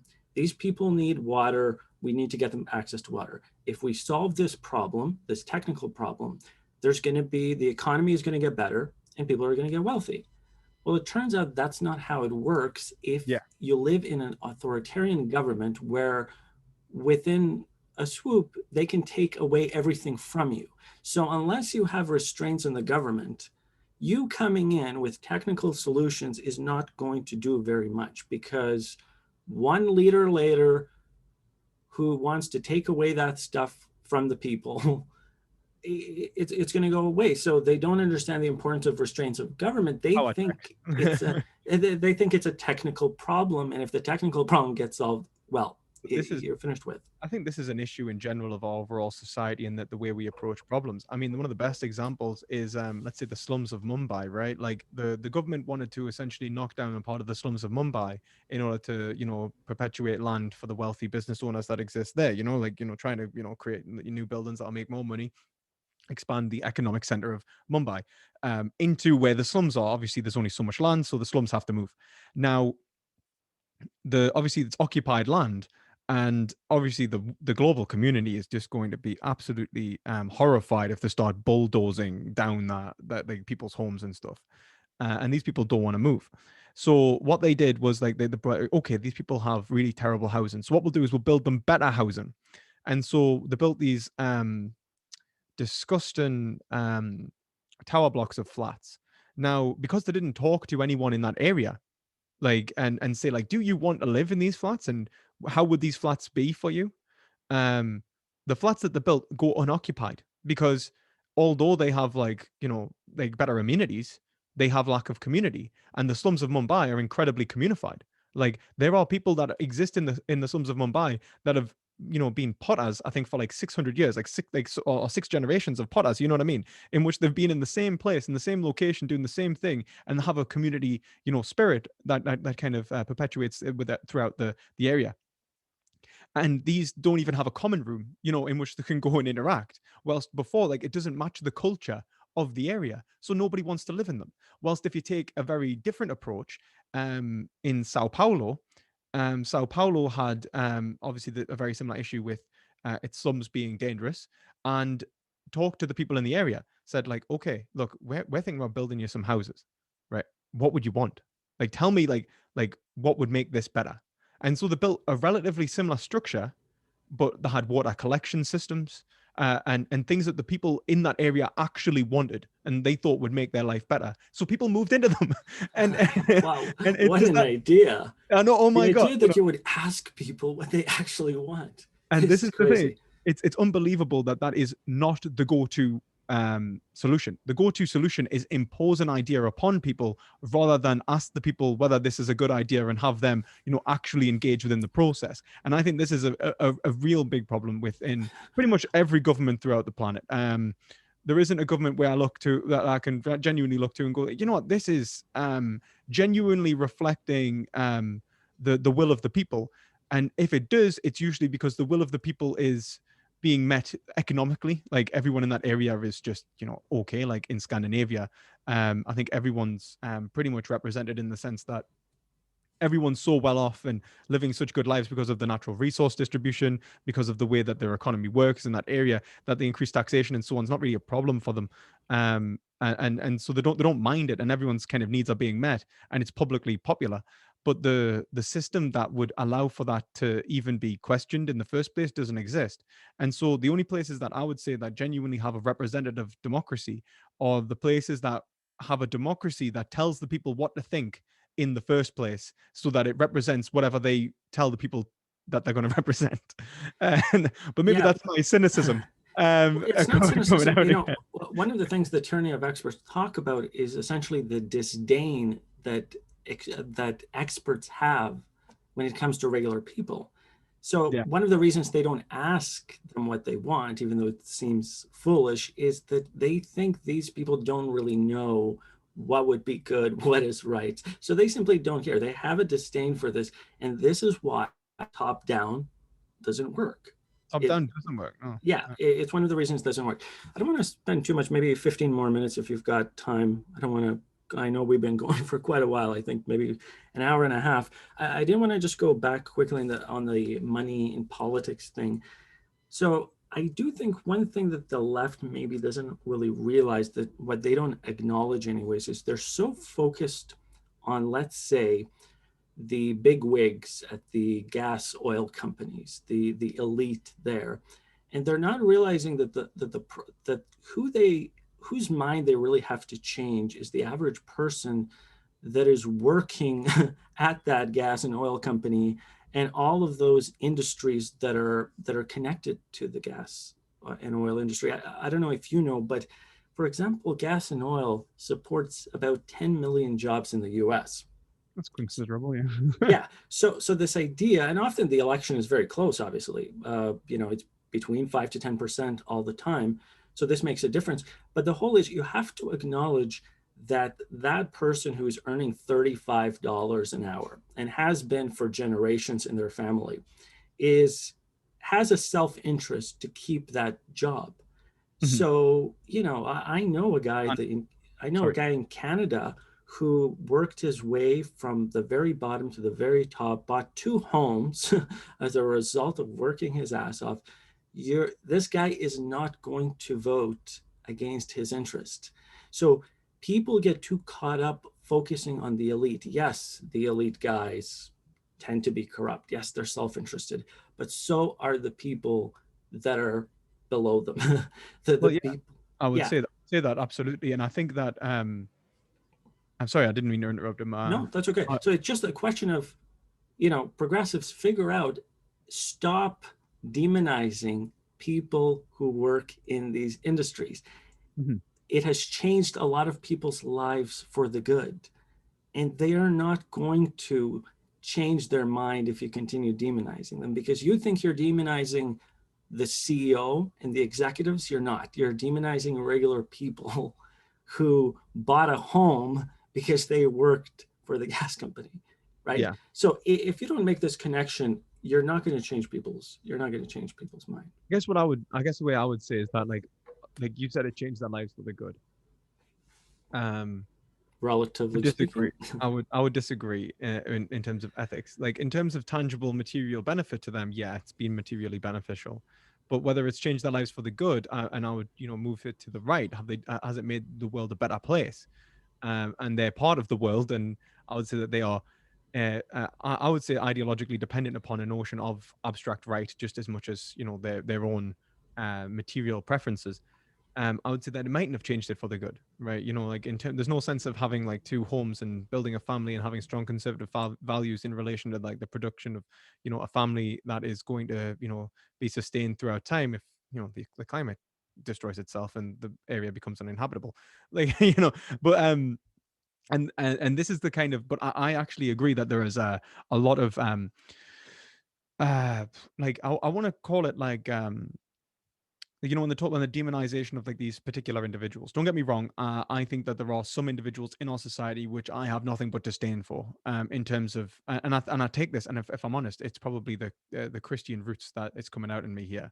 I see people that have such an abundance of wealth, whilst other people are starving, that it forces like almost an ethical repugnancy within us. I'm like, how can you live like that whilst other people are dying of starvation and such? I used to And have the same. I used to have the same view. but then like, and I mean, like, and as much as like anyone wants to criticize it, there is no reason, there is nothing incompatible even with conservatism and philanthropy. um Oh, no, in fact, it's opposite. You'll notice that yeah, there anyways, the should be every religious are they are the ones that are exactly giving the most. The thing is, exactly they're giving close to home, while other people might be giving to, let's say, overseas and things like that. But It's not overseas. I mean, even just the way in which, like, I mean, even talking about, I would say, like, even the way that they treat the workforce and so on. But like, I mean, I'll not get into the distributionary methods necessarily. But I think the real hmm, issue for me, it's not necessarily, as I said, these figureheads who I think aren't in control anyway. I said that before, like headless leviathans. And I do think that you made a very valuable point. We need to change the hearts and minds of individuals in relation to the way reality is. But it's the same for the left. The left itself needs to have an entire um, it needs to take a good hard look at itself, and I think everyone in our society needs to take a good hard look at themselves. To be entirely honest with you, I think the way that our society is developing is not beneficial towards any end goal for humanity, and or even our own self benefit. And it's not the whole left that takes that view, that of like, look at this one person, how bad they are. If you take someone like Slavoj Žižek, who I think is quite a big representative of the left in terms of like socialism, um, he says that the first part of revolution, or the first act of violence, and I would like to point out I do not agree with violent revolution or anything. I'm wholeheartedly of against it. course not. Of course, nobody Um, here would. and I don't think anyone's saying what. But anyway, but Yeah. um, spend my time arguing with those people. But the thing is that like if we were to say that the first act of violence, quote unquote, Hmm. is to be against ourselves, is what he says. And he was actually referencing, Taxi Driver, when he's like he either kills himself, and what's he and Fight Club, when he punches himself. It's that idea of being the employee in that employee-employer relationship in which we exist to understand ourselves with an identity of subordination and lack of political will is the fight that we need to have with ourselves. And I think that's whether you're a conservative, whether you're a liberal, whether you're a socialist, whatever. The way Right. in which we have constructed our identities in society has been non-beneficial for society and its functioning, and we need to think about like how we are actually engaging with one another at a very like primitive level, in a level in which we are recognizing aspects of each other and the expectations we can have of each other, and so on. Right. And I think that's exactly what, for example, when you talk about that person who's got the home, that person needs to have some self-reflection and understand themselves, I would say, in relation to overall society, and whether having two homes, like whether they have such a responsibility to themselves and their families that they can have such an abundance of wealth whilst not supplying ensuring the continuation of society and Right. ensuring the betterment of society. That's a really interesting thing, because this is what it comes down for me. I mean, would you agree that very few people in society have had an unequal effect on the world? Like when you look at certain inventors, like nobody can say that most people are nowhere near close to what, let's say, Nikola Tesla, who's from my area, by the way, uh, Actually, you know, the contributions he made to society, like this is not close. Like I would never say, no matter what my accomplishments were, no matter how many homes or whatever I owned, that I would put my accomplishments beside his. Don't you agree that it's not a normal distribution? Like, can we agree at least on that, that very few people have changed society for the positive and in some cases negative? Okay. actually, 1 second, I'll show you Okay. something. Yeah. Uh, Actually, next to me masters there, next to me masters there was a little book I actually have with a turbine drawn, made by Nikola Tesla. Oh, Actually, wow. funnily enough, it's like a little because I think Nikola Tesla was a pretty great guy, Yeah, incredible, absolutely. incredible for the world and incredible for himself and so on. But like But basically the question is, do you think very few people, we're talking about maybe I, a percent or less, have given, like, have I'm created very so much good for so many people, and it's not normally distributed? We know that. It's if not I'm like, if I'm honest, I think that I don't value genius very much. And no, although no, oh, although oh, I have I don't necessarily either. I value wisdom more. But no, I but think, I mean, but I even think, the but kind I of think Nikola Tesla was very wise as well. take Nikola Tesla, who I think is a great guy, an absolute lad, Absolutely. great, great, a great guy. There are other great guys throughout human history in terms of inventions and in terms of what they've managed to produce for society. So, for example, a local guy around here is a guy called Joseph Swan, who, was one of the people who may have made the light bulb. He's one of the 15 patents that are like, contested. Definitely wasn't Edison, I can tell you that.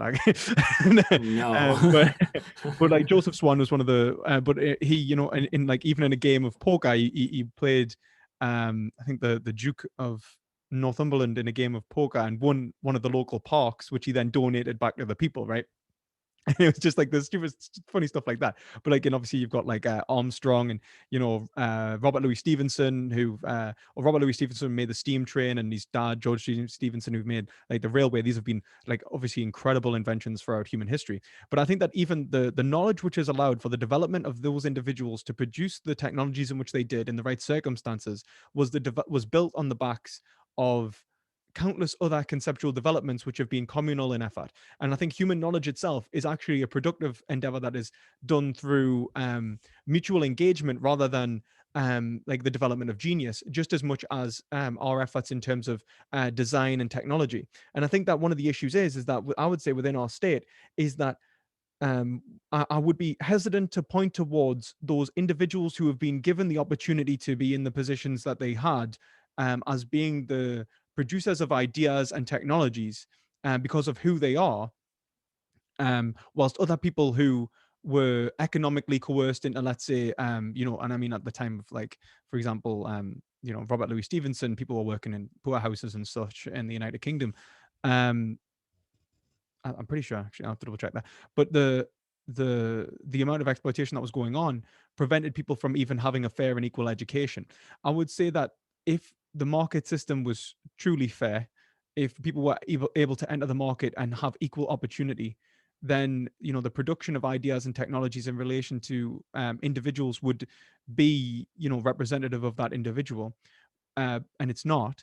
But then, so I would even go a step further and say that even if it was, it's a representative of an aspect of the overall combined consciousness of society and the production of like scientific development, as in science itself has developed, engineering itself has developed, and it has manifested itself through the actions and work of this individual who've managed to stand on the shoulders of their ancestors, and in some cases, unfortunately, stand on the backs of those individual workers who have not been respected in their engineering endeavors, or I mean, like for example, the railways that were built weren't built by the geniuses who invented the railway. And these like value productions for humanity have been far more communal at base than than esoteric. If I'm honest, they're not like in the hands of the few; they're in the hands of the many. And I see value to be in the hands of general population rather than in the value produced by, let's say, a single CEO or something like that. And actually, especially CEOs and managers, I'm incredibly critical of the concept of managers and the concept of specialized worker deployment. So I agree with organization being unbelievably beneficial, but when people start talking about different psychological theories about how to move workers in the best way possible and generate the most efficiency, I become skeptical, especially when they use that expertise and that managerial quote unquote science in order to justify their position in a company as being more productive of value than those workers who are actually producing the products which are sold. These are the jobs that I'm most critical of, and I don't think add the most value to the world. I mean, don't be wrong, you get like your owners and stuff such that produce the initial product, like a Bill Gates or Steve Jobs or whatever. Actually, less Steve Jobs, and but like Bill Gates especially, um, who was directly involved, I think, in the production of the products that were sold. But a lot of the time, CEOs and people who are placed on a managerial hierarchy actually are bureaucratic in nature and are, I think, subverting the system of value, which is at its roots in the productive endeavor, or at its roots in the collective work of the individuals within the corporation. And I think that when we talk about, for example, the way in which we distribute wealth and the way in which we distribute within society, I'm very critical of the liberalist mindset of redistribution for one reason, because distribution itself does not work properly. And I probably, and this is what, and it was Robert Nozick who pointed me towards this. It's like, why are we talking about redistribution? Let's fix distribution, right? And the way in which distribution works is based upon a theory of value. Now, whether you want to defend the labor theory of value or not, I'm not going to. And I'm not going to accept the subjective theory of value either. I think that is terrible. Where I think value lies is in terms of human life and the ability to use value, and that is respected in the sense that an individual should then be paying at market the value that is produced by a given individual in relation to the value that it is for another individual's life. Now, that's not subjective, because I would say that is objective in relation to humanity as whole, the interests of humanity. And so if you've got individuals who are working and producing value, they should be paid for the product of their labor in terms of the value of the product of their labor, and their constitution of ownership of that product, rather than a wage, which divorces them and pays them an hourly rate, rather than actually attributing a notion of value towards the production that they have. And I think this is a big issue that you see in the United States between big businesses and small businesses. People keep, on the liberalist side, keep going, increase minimum wage. Well, that's not sustainable for small businesses, right? They're not going to be able to pay their workers $15 an hour. They're going to collapse, right? And at the same time, the workers themselves might be living not only better lives, but the perpetuation of greater ownership within the corporation, like the overall businesses might be better. And then on the other side, you've got this idea that like just exploit people as much as possible. The problem isn't, the exploitation isn't from how much they're being paid, it's in the concept of a wage in the first place, that people are being abstracted from the value that they produce and instead paid an hourly rate that has nothing to do with the value that they do produce. Small businesses should be able to pay people less because they aren't earning as much, because there's less value being produced by the individual's work. And if you choose to work for a small business and you, let's say, like, and I would say you should be the owner of one as well, because I believe in I would argue for worker ownership. So I'd say if you're a worker working for a small business who owns and has active investment into the business, and your value increases as the business does, then you have, as you say, skin in the game, and you've got skin in that you're willing to work for less because you see the overall benefit of working for less when you first start, and that's usually how entrepreneurs work. Entrepreneurs work for free. You know what I mean?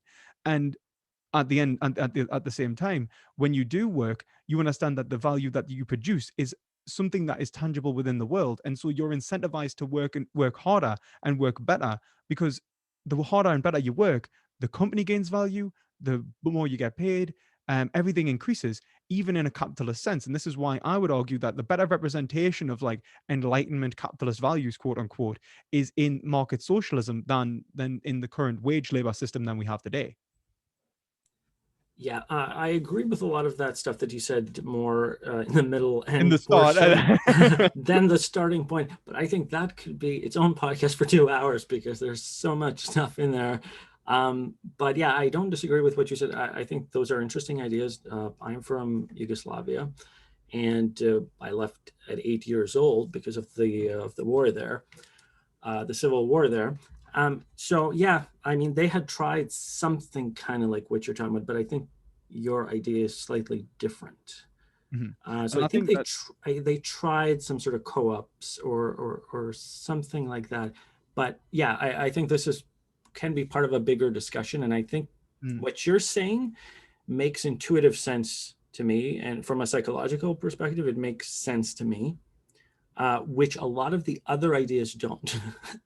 yeah, I So mean, that's at least beneficial, isn't it? Like, yeah, just from hearing it now, I think for the first time, because honestly, I haven't done too much research into all this specifically, like libertarian socialism or mm, market socialism, as you call it. So yeah, I think maybe we can finally get to that veganism part. yeah, yeah, um, absolutely. And yeah, I feel like if you're interested in market socialism, or like that kind of thing, like I'm a fan of Noam Chomsky, although he argues for distribution just as a kind of stopgap. I think like redistribution, he's kind of like, right, well, in the meantime, in this system, people are dying, we need to do something. Um, yeah. and he's good though. Like on anarchism is a good one, and I think Richard Wolff writes a lot on this sort of stuff. Not a big fan of him. No, no, but he does write a lot of it. I'm trying to think of some other like market socialists who are representative of my position. I can't think of any off the top of my head, but I'll Like get. I've never been able to listen to Richard Wolff and come out of it thinking that it's in any way useful what he's saying, because it's just there's a lot of rage. He's very angry man. He's a very angry man. Yeah, And it's like you can't have the ego there. You can't have an ego like that, that big. So yeah, I kind of tune him out. In I any think case, it's yeah, definitely maybe we can I talk think about it's it in the a future. defensive mechanism as well, because I think as a socialist you can get met with disdain, and I think then you end up on the back foot. And then when you're approaching a conversation on the back foot, it makes you seem like you're being overly aggressive. And I think you see a lot of socialists like that, where they're going in like guns blazing because they feel like like the best defense is a good offense. Yeah, And like unfortunately, the only thing I would say to that is generally one thing that I've seen progressives argue is, and I think Richard Wolff would definitely be one of these people. In fact, I think I heard him make this argument. He talks about this idea that there's been huge productivity gains, but the wages haven't gone up. Now, I know you disagree with the whole wage thing, yeah, in general, but his whole point really isn't true, because unfortunately the productivity gains were made almost exclusively with technology and change of processes by the people at the top. Now, it's not from the person necessarily working all that harder. It's they change the process of how they do things. They put a technology in place that helps them do faster. So the person that did that should have a larger share of that than the person that's simply working on it. I think But I wouldn't yeah, even disagree. I would say that the issue would be is how much of a larger share, exactly. and Exactly. then obviously, But I don't um, like those kinds of lies, because there is like, are you lying on purpose, or do you just, did you not, like, as an economist, I would expect you to know these things, I you think he know? probably does. I mean, I don't know if I wouldn't be able to represent Richard Wolf. Yeah. Um, so I'm not going to try and defend him. Like he can defend Yeah. himself, I'm sure. Yeah. I'll let him He'll be do on that. the podcast next now. I know. Well, that's the thing. Well, why not? The thing is that like I think like I think that the real issue, obviously, I said with the concept of a wage, and I would say that obviously even the concept of the production of value, I don't see it as being individualistic in and of itself. And I do think that even if like you do change the productive process, if your productive process requires, and I think this is actually even inherent within capitalism, there is this understanding that the market itself is dependent upon certain worker participation, and that's usually where the wage, and I'm referencing really Marx Wage, Labor, and Capital in this, where he talks about the basically the working class being kept around more so that they are allowing to produce wealth for the other classes which require them to work. But then the labor market, and I don't think this is something that's even argued about in economics, the labor market is always manipulated in terms of the best interests of the of overall capital, which is like you can see that in like Friedman economics, and he was like the representation that was the economic advisor for like the Reagan's like Reagan party the Reagan administration and Thatcher administration. Really, it's kind of like neoliberal economics is I would argue is very exploitative of the labor market and the way that it treats individuals as a market rather than an individual.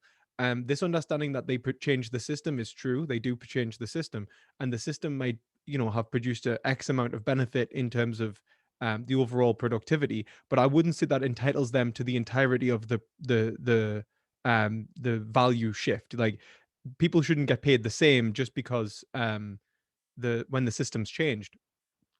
It's Right. because the Yeah. system was the benefit of the other individual, or even just marginally increase. If the system is a massive increase and each individual with as a component part of the system increases their value output, it's still their value output. Yeah. And I would say that would be my real Yeah. like kind of My impression about these things is always sort of as a first principle, and this comes from Thomas Sowell, which I'm sure you've heard of, is just the idea that it's often not the institution that's necessarily the problem, but it's just that human beings are naturally limited morally and intellectually. So many of the problems are not necessarily the institution itself. You can change the institution, but it doesn't change the overall fact that human beings, I mean, something as simple as human beings don't want to be embarrassed. They would rather hide something, even though it's going to screw everybody else in the process, because humans have a reason to worry about being embarrassed, right? They want other people in their group to look at them highly, right? Nobody wants to be hated by the group. So people do things in large part from their limitations, intellectually and morally, not because there's necessarily something wrong with the the institution itself. institution. Yeah, Yeah. I mean that's true. I mean, I would agree there, except I would go so far as to say so far to say that the institution that you are talking about isn't the institution from which there is the problem, and that there is a prior institution in terms of ethics in how much individuals are willing to be let's say overly prideful, which is where, like, for example, for many Christians, for example, pride's a sin, and it's a sin for a reason, because it's preventing an ethical kind of you know development. People aren't willing to accept charity, for example, because they're prideful. Well, that doesn't make very much sense. And and so it's challenging the very understanding of the self that is the issue. And I think that the understanding of the self and the understanding of the group are usually one and the same. That there is an overarching institution which we goes unspoken in terms of our ethics, which is producing the self-consciousness of the individual who works in the workplace, who works in the institutions, who engages in politics. And so by the time it actually even reaches that point, the institutional inadequacies of our everyday life have been already are already deeply embedded within the psyche of the individual, in which case, like the individual's scared to be embarrassed. It's like, well, why are they scared to be embarrassed in the first place? What about our socio-political climate has created the concept of embarrassment to be so prevalent? And this is why I'm so skeptical of this notion of human nature, because I don't see a human nature as much as I see a historical correlation between certain behaviors throughout our philosophical tradition, for one, and our institutional traditions, and our overall cultural grounding. We've developed from very similar positions, and shared ideas and so on. Well, human nature is so difficult because it's I mean, you can't separate it from the context. Yeah. So it's not Well, I like just, you I can just, talk about it from the perspective of, it's like there's no such thing because you can't separate it from context. And maybe. you know, I so mean, I'm very much for the. I'm very critical in the sense that I think that humans, have you ever heard that Aristotle? There's a poem in Aristotle. It's ancient Greek, and it's action is, what is it? Habit is but a habit is but a long action, friend, which becomes our nature in the end. And this concept of second nature, I think, is probably the most prevalent one of nature, I think, today, in which people, whether it's I would say, are most prevalently socio-politically um, grounded, and even in terms of the expression of their desires, in terms of like how the desires are sublimated within their overall state. I would say that the overall, like, maybe the most primitive drive exists within the agent, but the way that drive is expressed is itself you know um a political construct. And that doesn't mean that it's like, I think people think that of this political construct as just being, abstract, and it can just be changed on a whim, which is absolutely wrong. It's not so easy, and it certainly requires a level of self-consciousness of a society which is near non-existent usually, and usually changes like by accident. I mean, if you think about, like, and I mean, you're a psychologist, so you know this better than me, but creating a real psychological development within an individual through psychoanalysis is hard enough. Creating a psychological development within a whole society through ideological kind of critique is probably, I would say, much harder. And I think that this is kind of the problems that we face today in terms of how people are approaching life with each other, in terms of our institutions as well. People are politically and ideologically invested in certain ways of being in order to protect certain interests they've been given from their socio-political climates, without ever actually challenging the traditions and the bedrock of those values that they hold so dear. yeah, we'll definitely have to pick up on that another time because you said a lot there. In any case, let me quickly ask you about the veganism. So for me, it's actually a very hard thing to understand, because probably in part, of course, the way that I grew up. But yeah, tell me. So out of it's just, I guess there's so many moral questions and ethical questions. So why the veganism thing? Well, I would say it's probably one of the most ethically prevalent today. So I say that as right now, like today, more animals will die because of human consumption than individuals who died in the Holocaust as a whole. Now, that's not to dismiss, obviously, the value of those individuals in the Holocaust, because I think it was an absolute tragedy. And by tragedy, I mean moral catastrophe, ethically repugnant, and a true abominable event that in human history. But it cannot be denied that individual creatures who have their own awareness and sentience, or sentient sensitive creatures, are being killed for human consumption. None of those animals have to die. All of those animals are being killed for preference, pure caprice. They are being killed because individuals want to consume their flesh, wear their skins, because individuals have a value that they want to experience in their lives without considering the value that is being experienced in the animal's life. If you look at an animal and the interests that it has to life, could you compare that to something like taste sensation? Like, compare the value a chicken, a cow, or a pig has to the continuation of its life, to the perpetuation of its interests in terms of its ability to spread its wings, run outside, just survive, and live a most basic standard of living. versus, the moments of taste sensation that you gain? Is it comparable? Are you treating that animal as an equal? And I would say that fundamentally, this is the foundation of vegan ethics, is equality, and it's the foundation of ethics as a whole. I would say was equality, that there is an inherent equality between individuals that we must respect, that there is an inherent value within individuals that we must respect. So, so you're not making a distinction between value of human life and, let's say, other animal life? I don't know.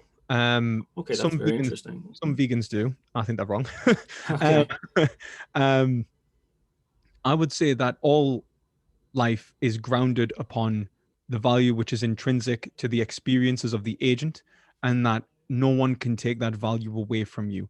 It is your experience, it is the value that you experience, and that even if I wanted to tell you that your life was less valuable than mine, there was nothing that I could do that could actually make it so.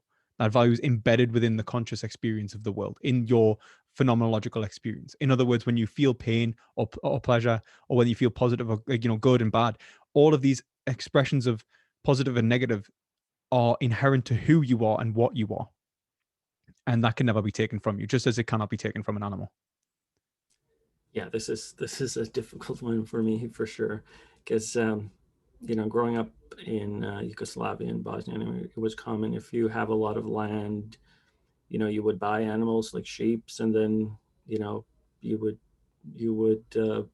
they would grow up to a certain age, and then it would be a meal, right? And the idea would be that you treated them well for whatever period of life, you fed them, and then yeah, that's what it becomes. So I come from that, where it never even came into my mind, like the veganism. And I can't say that I would necessarily see the value of other animals. I think largely, to be honest, I haven't thought about these questions a lot, so I'm just curious. It's not that I have very strong feelings on it either way, but I just have a hard time wrapping around my head that other animals that are not conscious in the way that we are would be considered um, Mm. considered our equal. Well, I mean, like, look at it like this: why would you consider another human your equal? Um, like, fundamentally, especially if you consider that there are disabled. I don't consider other humans less than me. Well, I'm saying you don't consider them less. I would say, well, why would you consider them equal? Would I consider them equal? Yeah, just because I guess they have the same essence as me. There's a similarity there. Like in psychology, similarity is so prevalent. Like so many of the problems that you see in psychology, all this unconscious bias stuff that you hear, that's just a similarity thing. People, I mean, there's a lot of good studies that, of course, it's easier for us to have empathy for things that are similar to us, similar race, including that. I mean, I had that experience growing up in Bosnia. So one of the things that I got from living there was feeling this immense connection to other people who are the same ethnicity as you. There's this powerful connection, and you look into their face and they look like you. They've got those Slavic features, if you will. And there's a power for that. And there's no way, it's just instinct and intuition in a sense to favor that person over somebody. Now, it's not, having said that, it's not a belief that that means other people are less. It's just the idea that this is, in essence, this is your tribe, Mhm. and just intuitively, it's easier to make that emotional connection to them. So as a result of that, like one of the things, unfortunately, the problem is we I mean, we have sort of a narrow capacity to like. I guess a problem of it is I always connect it to an action. If if I think something is moral, I have to be able to act on it and actually do about it. So let's say Yeah. I find, like, it's my duty to protect my family. Yeah. Okay, I believe in that in large part because I actually have the ability to act on that moral. If I don't have an ability to act on it, then it's kind of like a thought, but it's not going to go anywhere from that, right?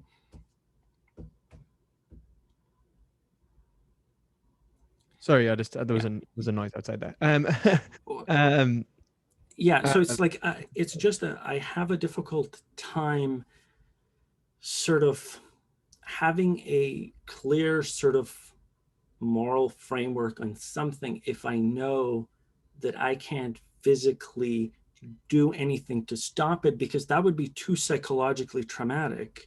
If hmm. I believed that this is a horrible thing that's going on and it needs to be stopped, but I But then can't you do felt like, anything about it. but I would say ought implies can't even like the ought that would motivate you to action would be based on the possibility of you being able to act. Um, Absolutely. I think that's, yeah, when you look at the Constitution of the US, that's one of the things. It's like people say, they had all these things about equality, but, then you have slavery. Well, it's like if you never had the idea in the first place, you would have never gotten to the place of equality. So you have to have the idea. So you make a good point there. You have to have it. So, but is it like context independent? Like, would you make the case that, I don't know, 200, 300 years ago, people did have to eat meat, but now they don't. yeah, So it's all context independent. I always use this. I always use this example, right? So, for example, like context dependent on it. Take for example, one of my friends said it was like, all right, Lewis, well, what if it was you or a pig on a desert island, right? You always get that one as a vegan every time. mhm. And I said to him, I was like, right. I was like, mate, if it was me or you on a desert island, it's Yeah. you, man. Like, don't think that you're worth anything more than the pig. Like, God, like in that sense, like I'm 100%. You're going, like, and obviously I'm joking. Obviously, I wouldn't necessarily want to cannibalize my friend, and I wouldn't want to eat a pig either. And like the point I'm getting at is in general, like in a term of like moral, like there's points in terms of circumstances in which our ethics kind of devolve into a state of war. And at that point, then yeah, you're not morally obligated to do anything. You're not ethically obligated to do anything other than maybe self-sustenance, protection of your family if possible, that kind of thing. But when we live in a society which is capable of feeding you adequately and healthily with plants and plant-based products, I mean, hell, you can go and get vegan burgers, at your local supermarket, and especially in the United States, in the UK and so on. Then I mean, what's the excuse? And I think that as well, you said that you kind of this tribalistic view of morality, almost like being able to empathetically associate yourself with another individual. I would say that that is a moral sense, and that gives you information quickly that you can understand that individual as an individual, which can inform your decision, but ultimately does not make the judgment any more justified or not. That the actual foundation for them being valuable is not in them they're looking like you, it's in who they are and what they are, having that experience in the first place. And I would say that's how tribalism, was eventually, gone past, like eventually evolved past that, because it started off like the Romans invading Gaul, enslaving the Gauls, and then that kind of mentality where it's might makes right in relation to the group in which you're part of. Well, before that, obviously the Roman factions were fighting amongst themselves, and before that, it was tribalistic factions, and before that, you probably had two people bashing each other over the head with a rock. And the thing is that the resistance that is within the face of the other individual from which you see, you can acknowledge as being another individual who is experiencing their own freedom, their own consciousness, and their own evaluation of the world. And when you dismiss that, you are creating a metaphysical, you are metaphysically asserting that your understanding of reality, that your understanding of yourself, that your understanding of how to behave within the world is more justified than theirs, without any other, without nothing, without anything to actually justify that. And I would say that the only thing that we can actually the only thing that is actually founded is universals, this common experience from which we share, in which we are able to validate and falsify each other's premises, right? Or and each other's conclusions. So if I was to go and assume that, so if I wanted to, let's say there's a serial killer, right? And he wants to kill someone, and he let's say there's a serial killer who wants to kill someone, and when he goes to kill someone, the person's like, no, no, please, like at that moment, it's unbelievably, he can be unbelievably aware that that individual is valuing that action as being unjustified and wrong, just as much as or actually to a greater degree than he's evaluating the action as well. And that should cause him to reflect on the scenario. If he doesn't reflect on the scenario, it's probably something like when we talk about like anti-personality, like antisocial personality disorder or something. But even if he had that disorder, even if he couldn't see empathetically the action that's going on there, the value response, then it should be available to him upon a reflection of the institution on the individual who is a representation of an animal from which he associates himself with. He has to associate himself with humanity. He has to associate himself with this relationship with the world, so that he can understand himself and his own value set. And I would say that when he instantiates his own value set within this system, in order to perpetuate his own quote unquote preferences over another's, he's making a metaphysical, he's essentially perpetuating a metaphysical assertion. He's asserting that the world is like this and that he should behave like this without considering the actual foundation of those assertions being common. Otherwise, they are, they are subjective. And if they're subjective, I would say there's no knowledge there. And if there's no knowledge there, then he is actively likely to be creating his own hell just as much as his own heaven, and that is unacceptable. Um, I would say that ethics is forced upon us, that we have no choice but to engage in ethics for our own well-being and our own good, just as much as the good of anyone else. And I'd say in so much as we are doing that, the foundation of value that we are, seeking to express within the world, the understanding of self and subjectivity from which we are trying to express within the world, is common to all creatures, and that universal that objectivity from which we are forced to understand. Because if we try and understand our subjectivity as being justified in itself, we don't get any. If we take an objective view and apply it to our subjective actions, we finally have the opportunity to be a subjective agent that is actually expressing a manner of freedom.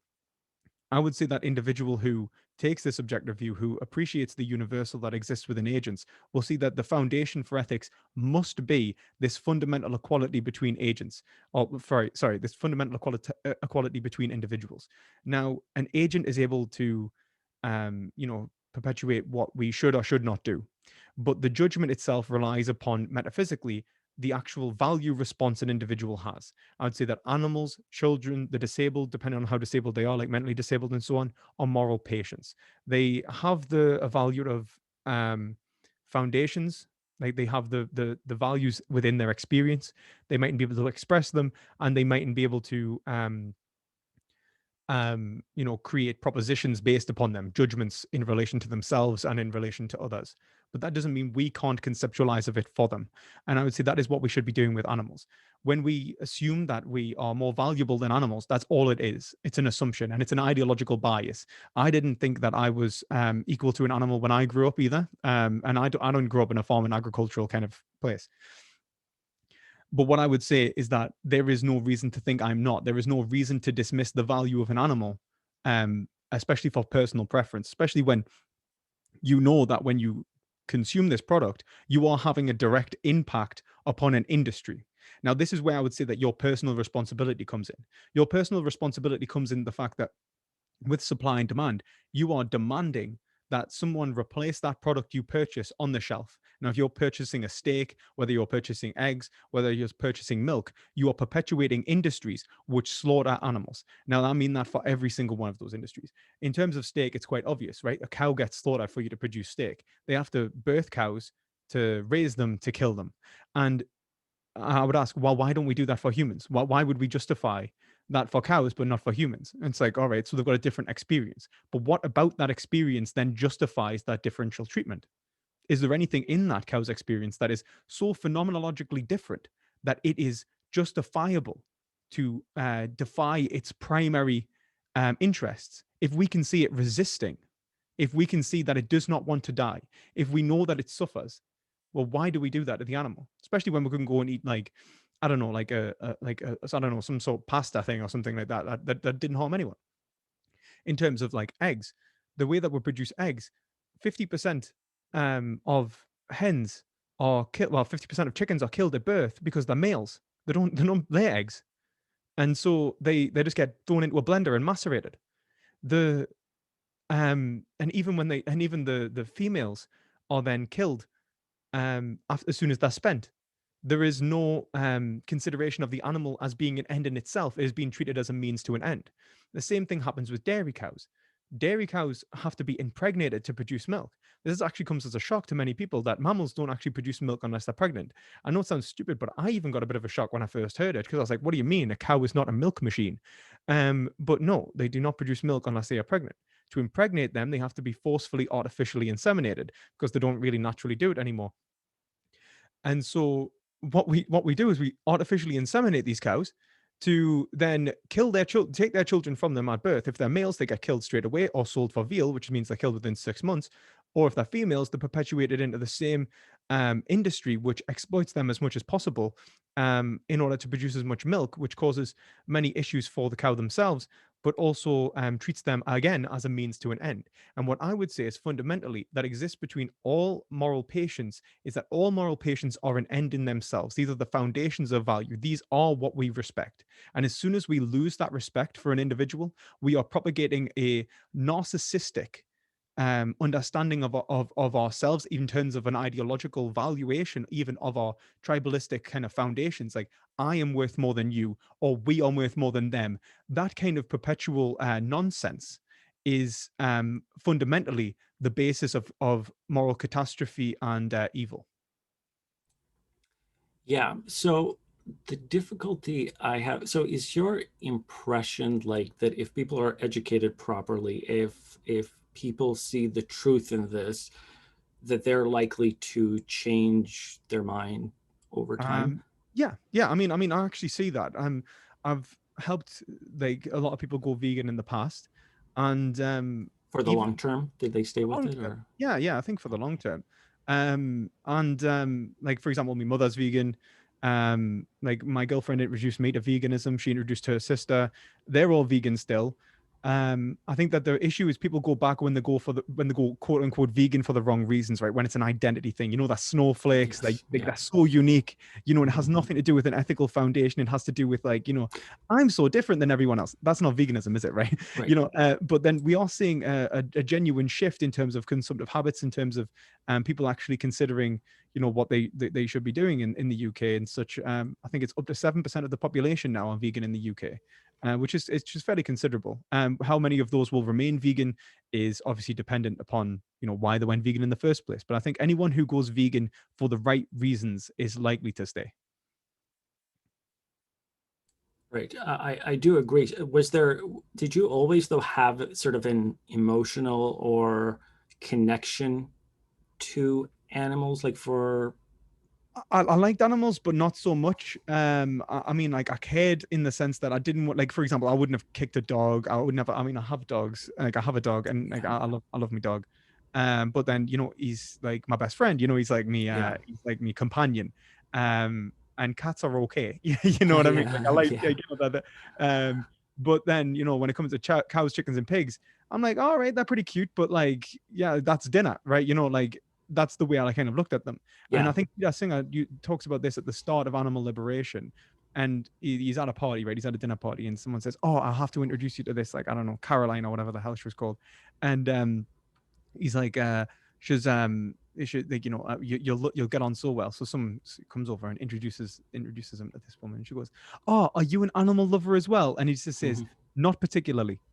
and and it's the same thing with people at the point of the civil rights movements and the point of like women's liberation and so on. The understanding that the individual, like, you might genuinely not care about the individual who you are arguing has equal rights or has some rights that cannot be denied. Take for example animals. I'd say that they have the right to life. Whether I am not the biggest fan of certain animals, right? Like, so for example, in terms of like insects and such, I can find them annoying. I'm not going to kill them anyway because I don't think that my annoyance of them is the value that they have. The value that they have is in their experience. The value I have for them is the value of my experience in relation to them.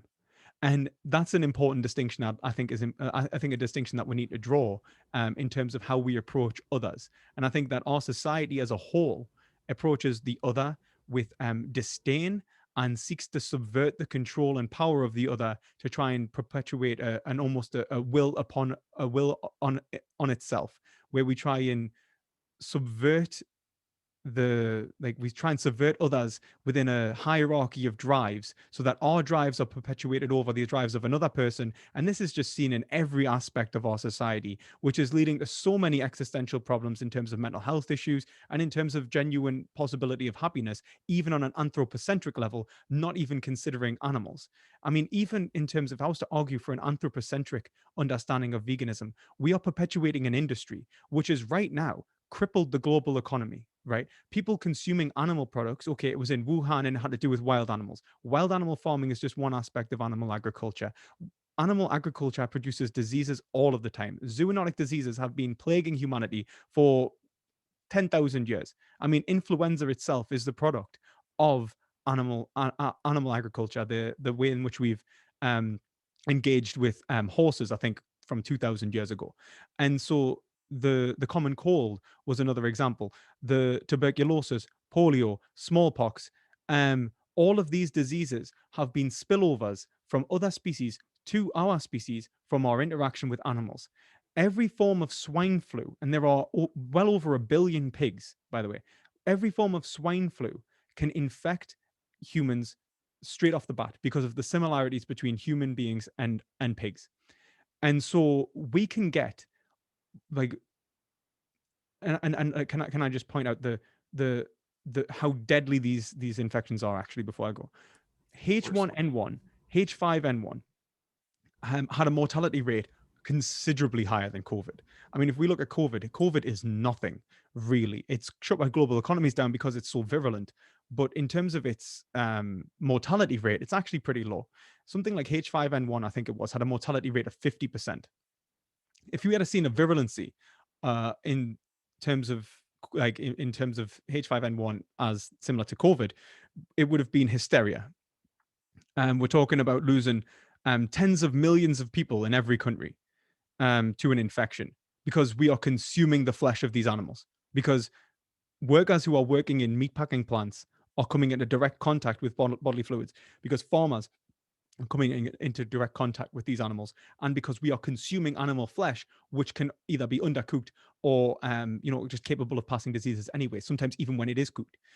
And so even that is an existential threat. Then that doesn't take into consideration the environmental impact, like 51%, up to 51%, I may say, which includes the destruction of carbon sinks and transportation, um, is the result of animal agriculture. But a minimum of 18% really are just pure carbon release and methane production, right, by animals themselves. So it's contributing to one of the greatest environmental catastrophes forever, throughout human history. Then we have the amount of water it takes to produce, let's say, a pound of beef. I mean, we're talking about 800 liters, I think it is, of water to produce a pound of beef. That's like the equivalent of not showering for 5 months. The amount of the land that animals occupy is about 1/3 of the world's land mass. Um, we Ocean dead zones are propagated because of the amount of crops we are having to feed. 90% of some crops are being fed animals. Like the majority of human the calories that are being produced for apparently for humans rather, is actually being fed animals to then be fed back to humans. And the trophic pyramid means that we're actually living an incredibly inefficient lifestyle. And all of the production of these crops is destroying our soil. It's destroying our rivers in terms of pollutants which are running into the water supply, and it's destroying our oceans through the production, the increased levels of nitrogen from the byproducts that these animals produce, like urine, feces, and so on, then running into the water supply as well and destroying ocean life. And its number one cause of ocean dead zones is animal agriculture as well. If we look at the existential threats, even just in relation to animal agriculture in that respect, it's bad enough to give up animal products. And then I haven't even gotten onto the fact that slaughterhouse workers are likely to get a condition called not post-traumatic stress, sorry, a form of post-traumatic stress called perpetration-induced traumatic stress, in which case they have increased levels of alcoholism and drug abuse, increased rates of domestic violence in relation to the size of the slaughterhouse facility.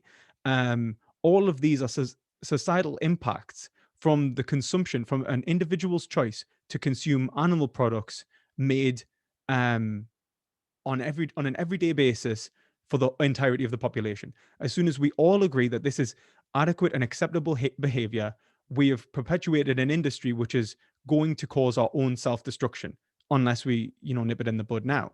And that's just on an anthropocentric level. That doesn't even include the fact that we are ultimately killing billions of individuals for the sake of pure taste sensation. Yeah, I mean, I agree with a lot of that. The big problem is that these things are being hidden, right? So True. in Yeah, your daily absolutely. life, people don't see this. In psychology, there's a lot of research that says that if you have a goal and you obtain that goal rationally, it doesn't tend to register deeply enough to impact your behavior, at least in the long term. If it's just Mm. rationally, you cannot separate emotion and rationality. They're tied together all the time, right? Yeah. The reason that you don't make a simply rational decision, if there's five people on a boat, right, and one of them is your family member, and like you're going to choose the family member, even though technically, quantitatively, you know, wouldn't it be a better idea to save more people than less, I think the right? From a choice purely, problem. Yeah. so Yeah. rationally speaking, but you're going to save the family member. You're not going to make the totally rational because there's emotion and feelings embedded within the rationality. So I don't believe in pure rationality. I believe in essentially ecological rationality. You're going Mm. to be rational to the extent of what makes sense for your survival and those around you. So and there's also some theories out there that say, and this makes sense to me, that there's no advantage at all to seeing reality as it is. In fact, it's a negative. Like you have a fitness advantage if you don't see reality totally clearly. So, That's and debatable, though. Sorry. yeah, sorry, that's I what was did going you to say say? that. I was going to say that's debatable though, because I know that there is evolutionary biologists that are coming out now saying that there is um that there would be a functional, like if we don't, like, so for example, depending upon, I'll have to get some of the literature because I'm not incredibly well read on this, but there was evolutionary psychologists that were coming out and arguing for a one-to-one ratio with reality actually being beneficial towards the production of a life form which was fulfilling a function, and it has more to do with how we are metaphysically understanding reality than the way that reality is. And this is one of the ways in which I would probably criticize psychology in the first place.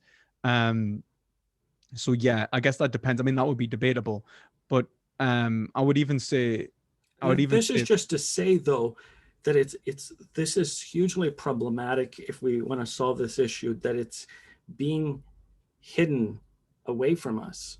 yeah. And as a result of that, I like there has to be, I would argue, if you're going to keep this long term, which I think you will, it has a large part to do with your girlfriend, because there's an emotional connection there, and what she values, you're going to value much more likely than if it was a random person on the street.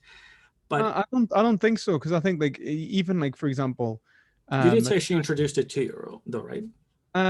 Yeah, she introduced us to it, but then argued against it actually. And then I would say that a lot of what one of the main reasons, like even when when I first went vegan, I'm fucking ideologically kind of constricted in this respect. I used to think that I would be seen as less masculine and so less appealing even to my girlfriend if I went vegan. Mhm. Because that's just the way men think. They think for some reason meat is masculine, and the consumption of animal products is ultimately Yeah. tied to, and so I was like, I'm not going vegan, right? And anytime she would argue with us, I didn't care, like necessarily. She's trying to argue with us that like I'm wrong in this respect. I'm a philosopher, man. Like, no offense to Mhm. me girlfriend, who is a capable writer and a very Of capable course. individual, especially in her own regard. I mean, like, far more talented than me in terms of writing. I'm a terrible writer. And actually in terms of YouTube, she's incredible. But the um but in terms of argumentation, I was certainly more capable at arguing. I'd be more capable of arguing her out of her position than she would be arguing me Oh out of yeah, mine. but that's exactly my And point, though. and, It's and not the only reason that I would say that I think that the real thing that kind of tipped the balance is that she introduced me to it. It wasn't that she introduced me to it. It was the fact that one second, I'm just gonna make sure that doesn't do that again. One second. I wouldn't Yeah. say it was she introduced me to it.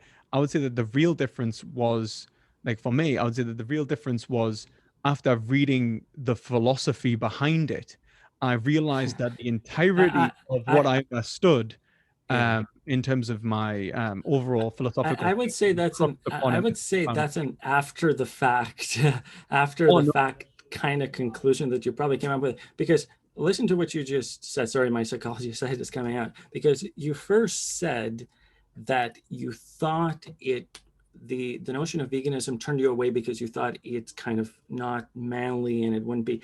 But Mhm. if your girlfriend is basically telling you, no, it's, you've got this wrong, here it is, the problem that you had in terms of accepting it wasn't really a rational argument. It was more, you thought she would look at you differently. But Oh if no, no, your it if was. your partner if your partner though is saying that's totally fine, in fact, that's silly, you're gonna accept it. So I think you're thinking You've got to that you remember that rationalized it, a big but part of my identity in the first place was being a philosopher and doing that which is rational. I was already in philosophy sure. for about 3 years before I met my girlfriend. So when I'm arguing against my girlfriend, the way in which I would argue would approach the argument in a philosophical way, in order to dismiss it, because I thought she was wrong, right? I thought that, she was a one. I thought that the nutrition side of things as well, was absolutely nonsense, that people couldn't sustain themselves. And then, I mean, I and think she's then, still wrong, but if I was her boyfriend, I might think she's right. It's all okay, I'm saying. okay, okay, then tell me why I'm wrong. I'm not your boyfriend. Well, not yet, but You yeah, know, this is, but like, you know what I mean? But like, yeah, if, like, the whole point is that, I'm like, saying there's a trusting relationship. I'm like, saying I I think guess this is where I differ from psychology. I actually think that reason is something which is valuable to individuals, and I think that many, like, and oh, it is. It is. I've got into an argument with a lot of psychologists with this. I think that reason is primarily buried into our desires in the first place, and so when we start rationalizing, we start genuinely, analyzing our system of drives in the first place. And I would agree that emotion and reason cannot be differentiated. But then I would say that reason has the final say. And that understanding that reason has the final say and that we have free will, um, I would I would probably lie on the side that I would have done that which is rational, because otherwise I would have had to have undermine the entirety of my worldview. And I was willing to do that in the sense that I'd be willing to do that in the sense of a preference. Like, if I could have thrown my worldview into the bin at one point, I probably would have done it. Because, like, even going to my mates and going like I would have, like, and this probably sounds horrible, but there isn't, like, and I don't mean to sound bad, but in terms of like, sacrificing your identity towards a single individual, I don't think is a value relationship you're going to have with the world, which is why you see, like, a lot of non-vegan boyfriends, right? Who even are, it's actually great that they have a vegan girlfriend because it emboldens their masculinity. Like, Hmm. I think that understanding identity to be so shallowly kind of influenced by one individual's arguments, I don't think, one, it's not representative of the individual psychology, depending upon the agreeableness and all that of the individual. Right, but But then it's didn't you? also to do with, like, the actual argument and the way that they were approached. Right, but Like, but the didn't way you that mention? like, so for example, Can you me hear and me? yeah, I can hear you. Okay, So sorry, sorry. I was just gonna say that I went vegan in the first place. It wasn't like, for example, like my girlfriend arguing with me and then going, "Oh, fine, I'll go vegan. I'll try it out." It was me, after we had, like, like, went away, um we hadn't spoke about it for a considerable amount of time. Um and I started doing my own research. Um, and I started even realizing that the arguments I was saying were full of shit, to be entirely honest with you. Um, and because I started realizing the arguments that I was saying were full of shit, and then I kind of rationalized myself around. I think saying that, like, I worry that your position is ultimately valuing emotion to too much of an extent, if you understand what I'm saying. It absolutely does. I would say feelings specifically, because that would be the conscious aspect of Hmm. it, as the emotional would be the physiological feeling. But of course, the feeling would be uh, how you make conscious sense of the emotion itself, right? So there's all kinds of hormonal changes. That would be the emotion, and you would have to make conscious sense of it, and that would be the feeling that you But have. the conscious sense is obviously, and you're going to argue for a post hoc understanding of consciousness. So you're going to argue for, like, let's say, like reinforcement. No, Uh, no, I just go back to the truth thing that our we, at the bottom of all this, we talked about first principles, is we are meant to survive. You agree with this, that it makes total self-interest that you take care of yourself and your family first. If the context was so, right? If there was, if the world was in a way where there wasn't enough of material stuff for us, it's not like your argument wouldn't be different. Your argument for veganism is that as a society, we've arrived to a point where we don't need to eat meat anymore, which I think is perfectly fine argument. I'm just saying that if you go down to the first fundamental level, it would be every person is going to be self-interested, and every person wants to cares about their own fitness, and they don't care about what the truth or reality of the situation is. So I'm not sure. That's a very guess, feeling aspect. That's a guess I very much disagree on all of that foundation. No, no offense. no. Oh, I, that's I'm not a perfectly physical. fine. Nobody has figured this out, so I'm Oh, not no, feeling sure. bad that I didn't figure out how the world works in totality. No, and that's very true. That's very true. I think that the reason that I would disagree so much is because I would say that reality fundamentally isn't physical. I Oh, would it's not physical. Yeah, and I would say that the fundamental relationship between the individual and reality is one that's built up from a dialectical process which involves reason just as much as the experiences of the individual. I think that the self-interest of the individual is tempered by the understanding of themselves in terms of identity, which is a social construct. And so understanding an individual to be an organism independent of other organisms seeking its own benefit is to misunderstand how the organism is actually understanding itself. And then I would say that the even the evolutionary biological take that we don't see the world as it is questionable empirically and metaphysically devoid of any real instantiation. Yeah, I would agree with you that I'm not a physicalist. Okay. I believe that everything on top is essentially an interface. And so even the way that you even the like even the way that you relate to the interface is a question of fitness. So it's not just the physical stuff. So there's the physical stuff, but anything that you do in the world, okay, is just like an interface on top of the physical stuff. There's a guy that talks about this essentially, that he thinks that we're essentially just wearing what's it called? Um, we're essentially looking at the world as a Windows desktop, and the stuff in our world is essentially the icons. Right, but So then we're would you not actually seeing reality. We're not seeing. yeah, It's like an interface on top, and we're interacting with the icons. So, and the bottom line he makes is, so essentially, like if you open up an icon for, let's say, Word, you do the work inside of Word. The work matters, right? The work is actually there. It matters in the real world. So we have to take it seriously because of that. We have to take it seriously because it has real ramifications, consequences in the real world as it relates to fitness, but it's not real. So we take it seriously because it has ramifications, but it's not actually. a physicalist position, man, because what you're understanding the real to be is fundamentally reducible to material. Yeah, but I don't believe the That's physical is. physicalism, man. That's No, no, no. This is a new theory that goes that even time and space is actually not fundamental. Okay, but anyways, this is like a whole new conversation.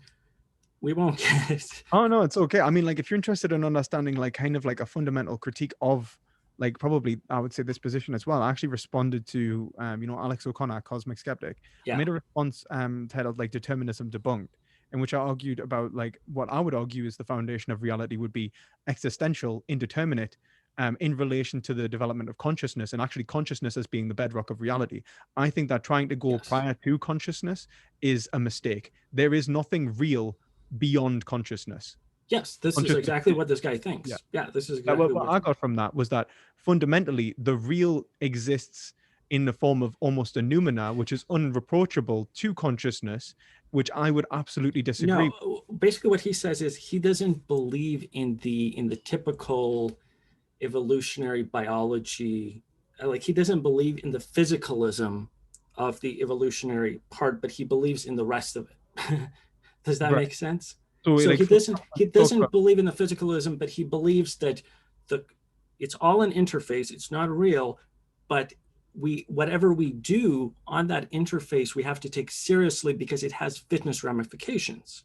okay. I mean, I disagree with this idea that Yeah, it's not like obviously that it's not real. I would say that it is real, but only in so much that like obviously all our epistemological fields are trying to correspond to reality, but yeah. not meeting a 1-to-1 ratio. Yeah, of And course, this can be debated, like to what extent of real, of yeah, course, and yeah, and yeah, then I would say that we can reach the real, and that would be like the Hegelian in me, which is why I use the term noumena, because noumena is the Kantian term for the oh, unachievable reality. Like really? you So you believe that it is possible to achieve that, but you're such a skeptic, oh, a well, cynic, but you're such yeah, a oh yeah, cynic. yeah. Everything apart from metaphysics, apparently. But Okay. I think because I understand that skepticism, if taken to its extreme, like Korean skepticism, is ultimately self-defeating. That the epistemological grounding on it is reliant upon a normativity from which it tries to reject. And so, like for example, trying to point towards some sort of like causal relationship, something prior to mind, ultimately metaphysically asserts something which is actually existing in mind, and as its cause, and so it's fundamentally impossible.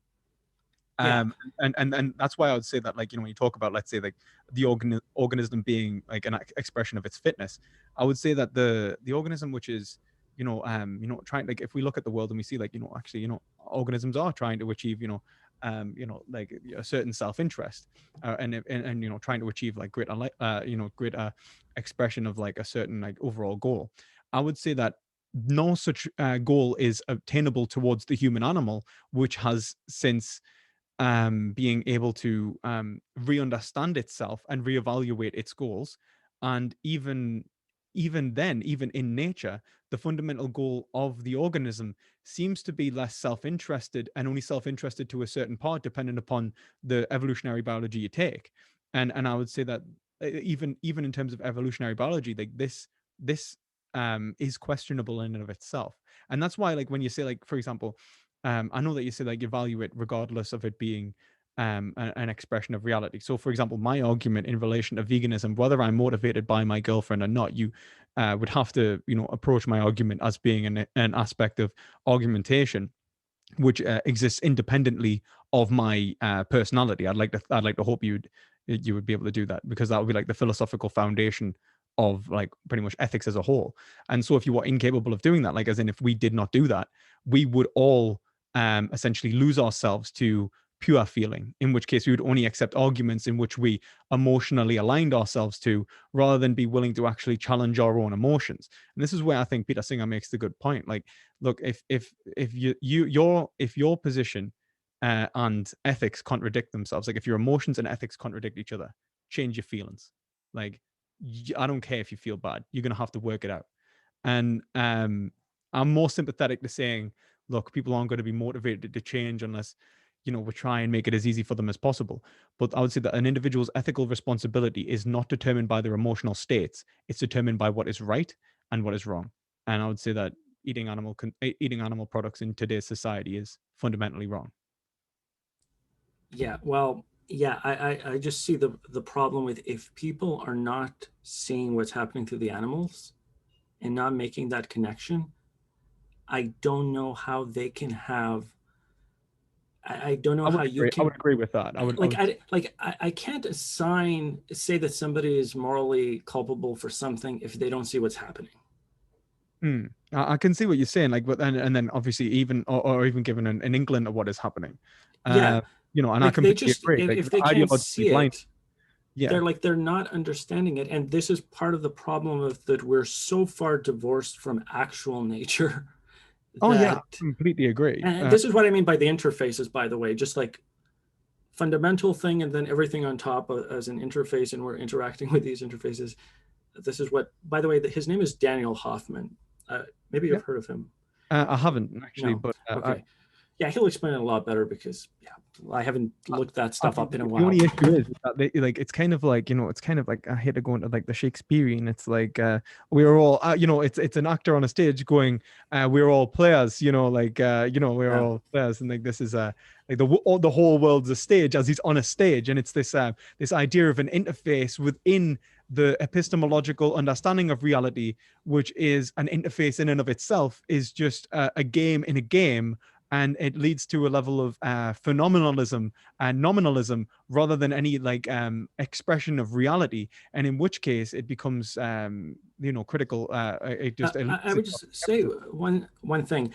If I understood you from earlier, you were talking a lot about egoism and yeah. essentially that we are all, there's different agents, right? All these different agents interacting. You were talking about that. So you made it seem like there's no such thing as essentially the individual, and there's too much focus on the individual, but we are essentially a combination of all the different people You see, that I would say, exist. So in that sense, how does your girlfriend not impact your decision, and oh, that it's of course. I'm not saying that yeah, you did. Like, I'm not saying that, and I'm yeah, not saying like, for example, even me being raised in like the environment that I have has made me, you know, disposed to certain actions in terms of even being able to understand certain concepts. Like, I yeah. don't even believe that someone in ancient, like, if I was to talk about equality to someone in ancient Christianity, and I was to bring up the idea of civil rights for women and black people, I would be absolutely ridiculed, and they'd be like, "What the heck are you talking about?" They're not even using the same word anymore. Like that, they absolutely understand that. And I understand that the socio-political environment from which we are raised is vitally important, and even exist in and coexist with others in is vitally important to the decisions in which we make.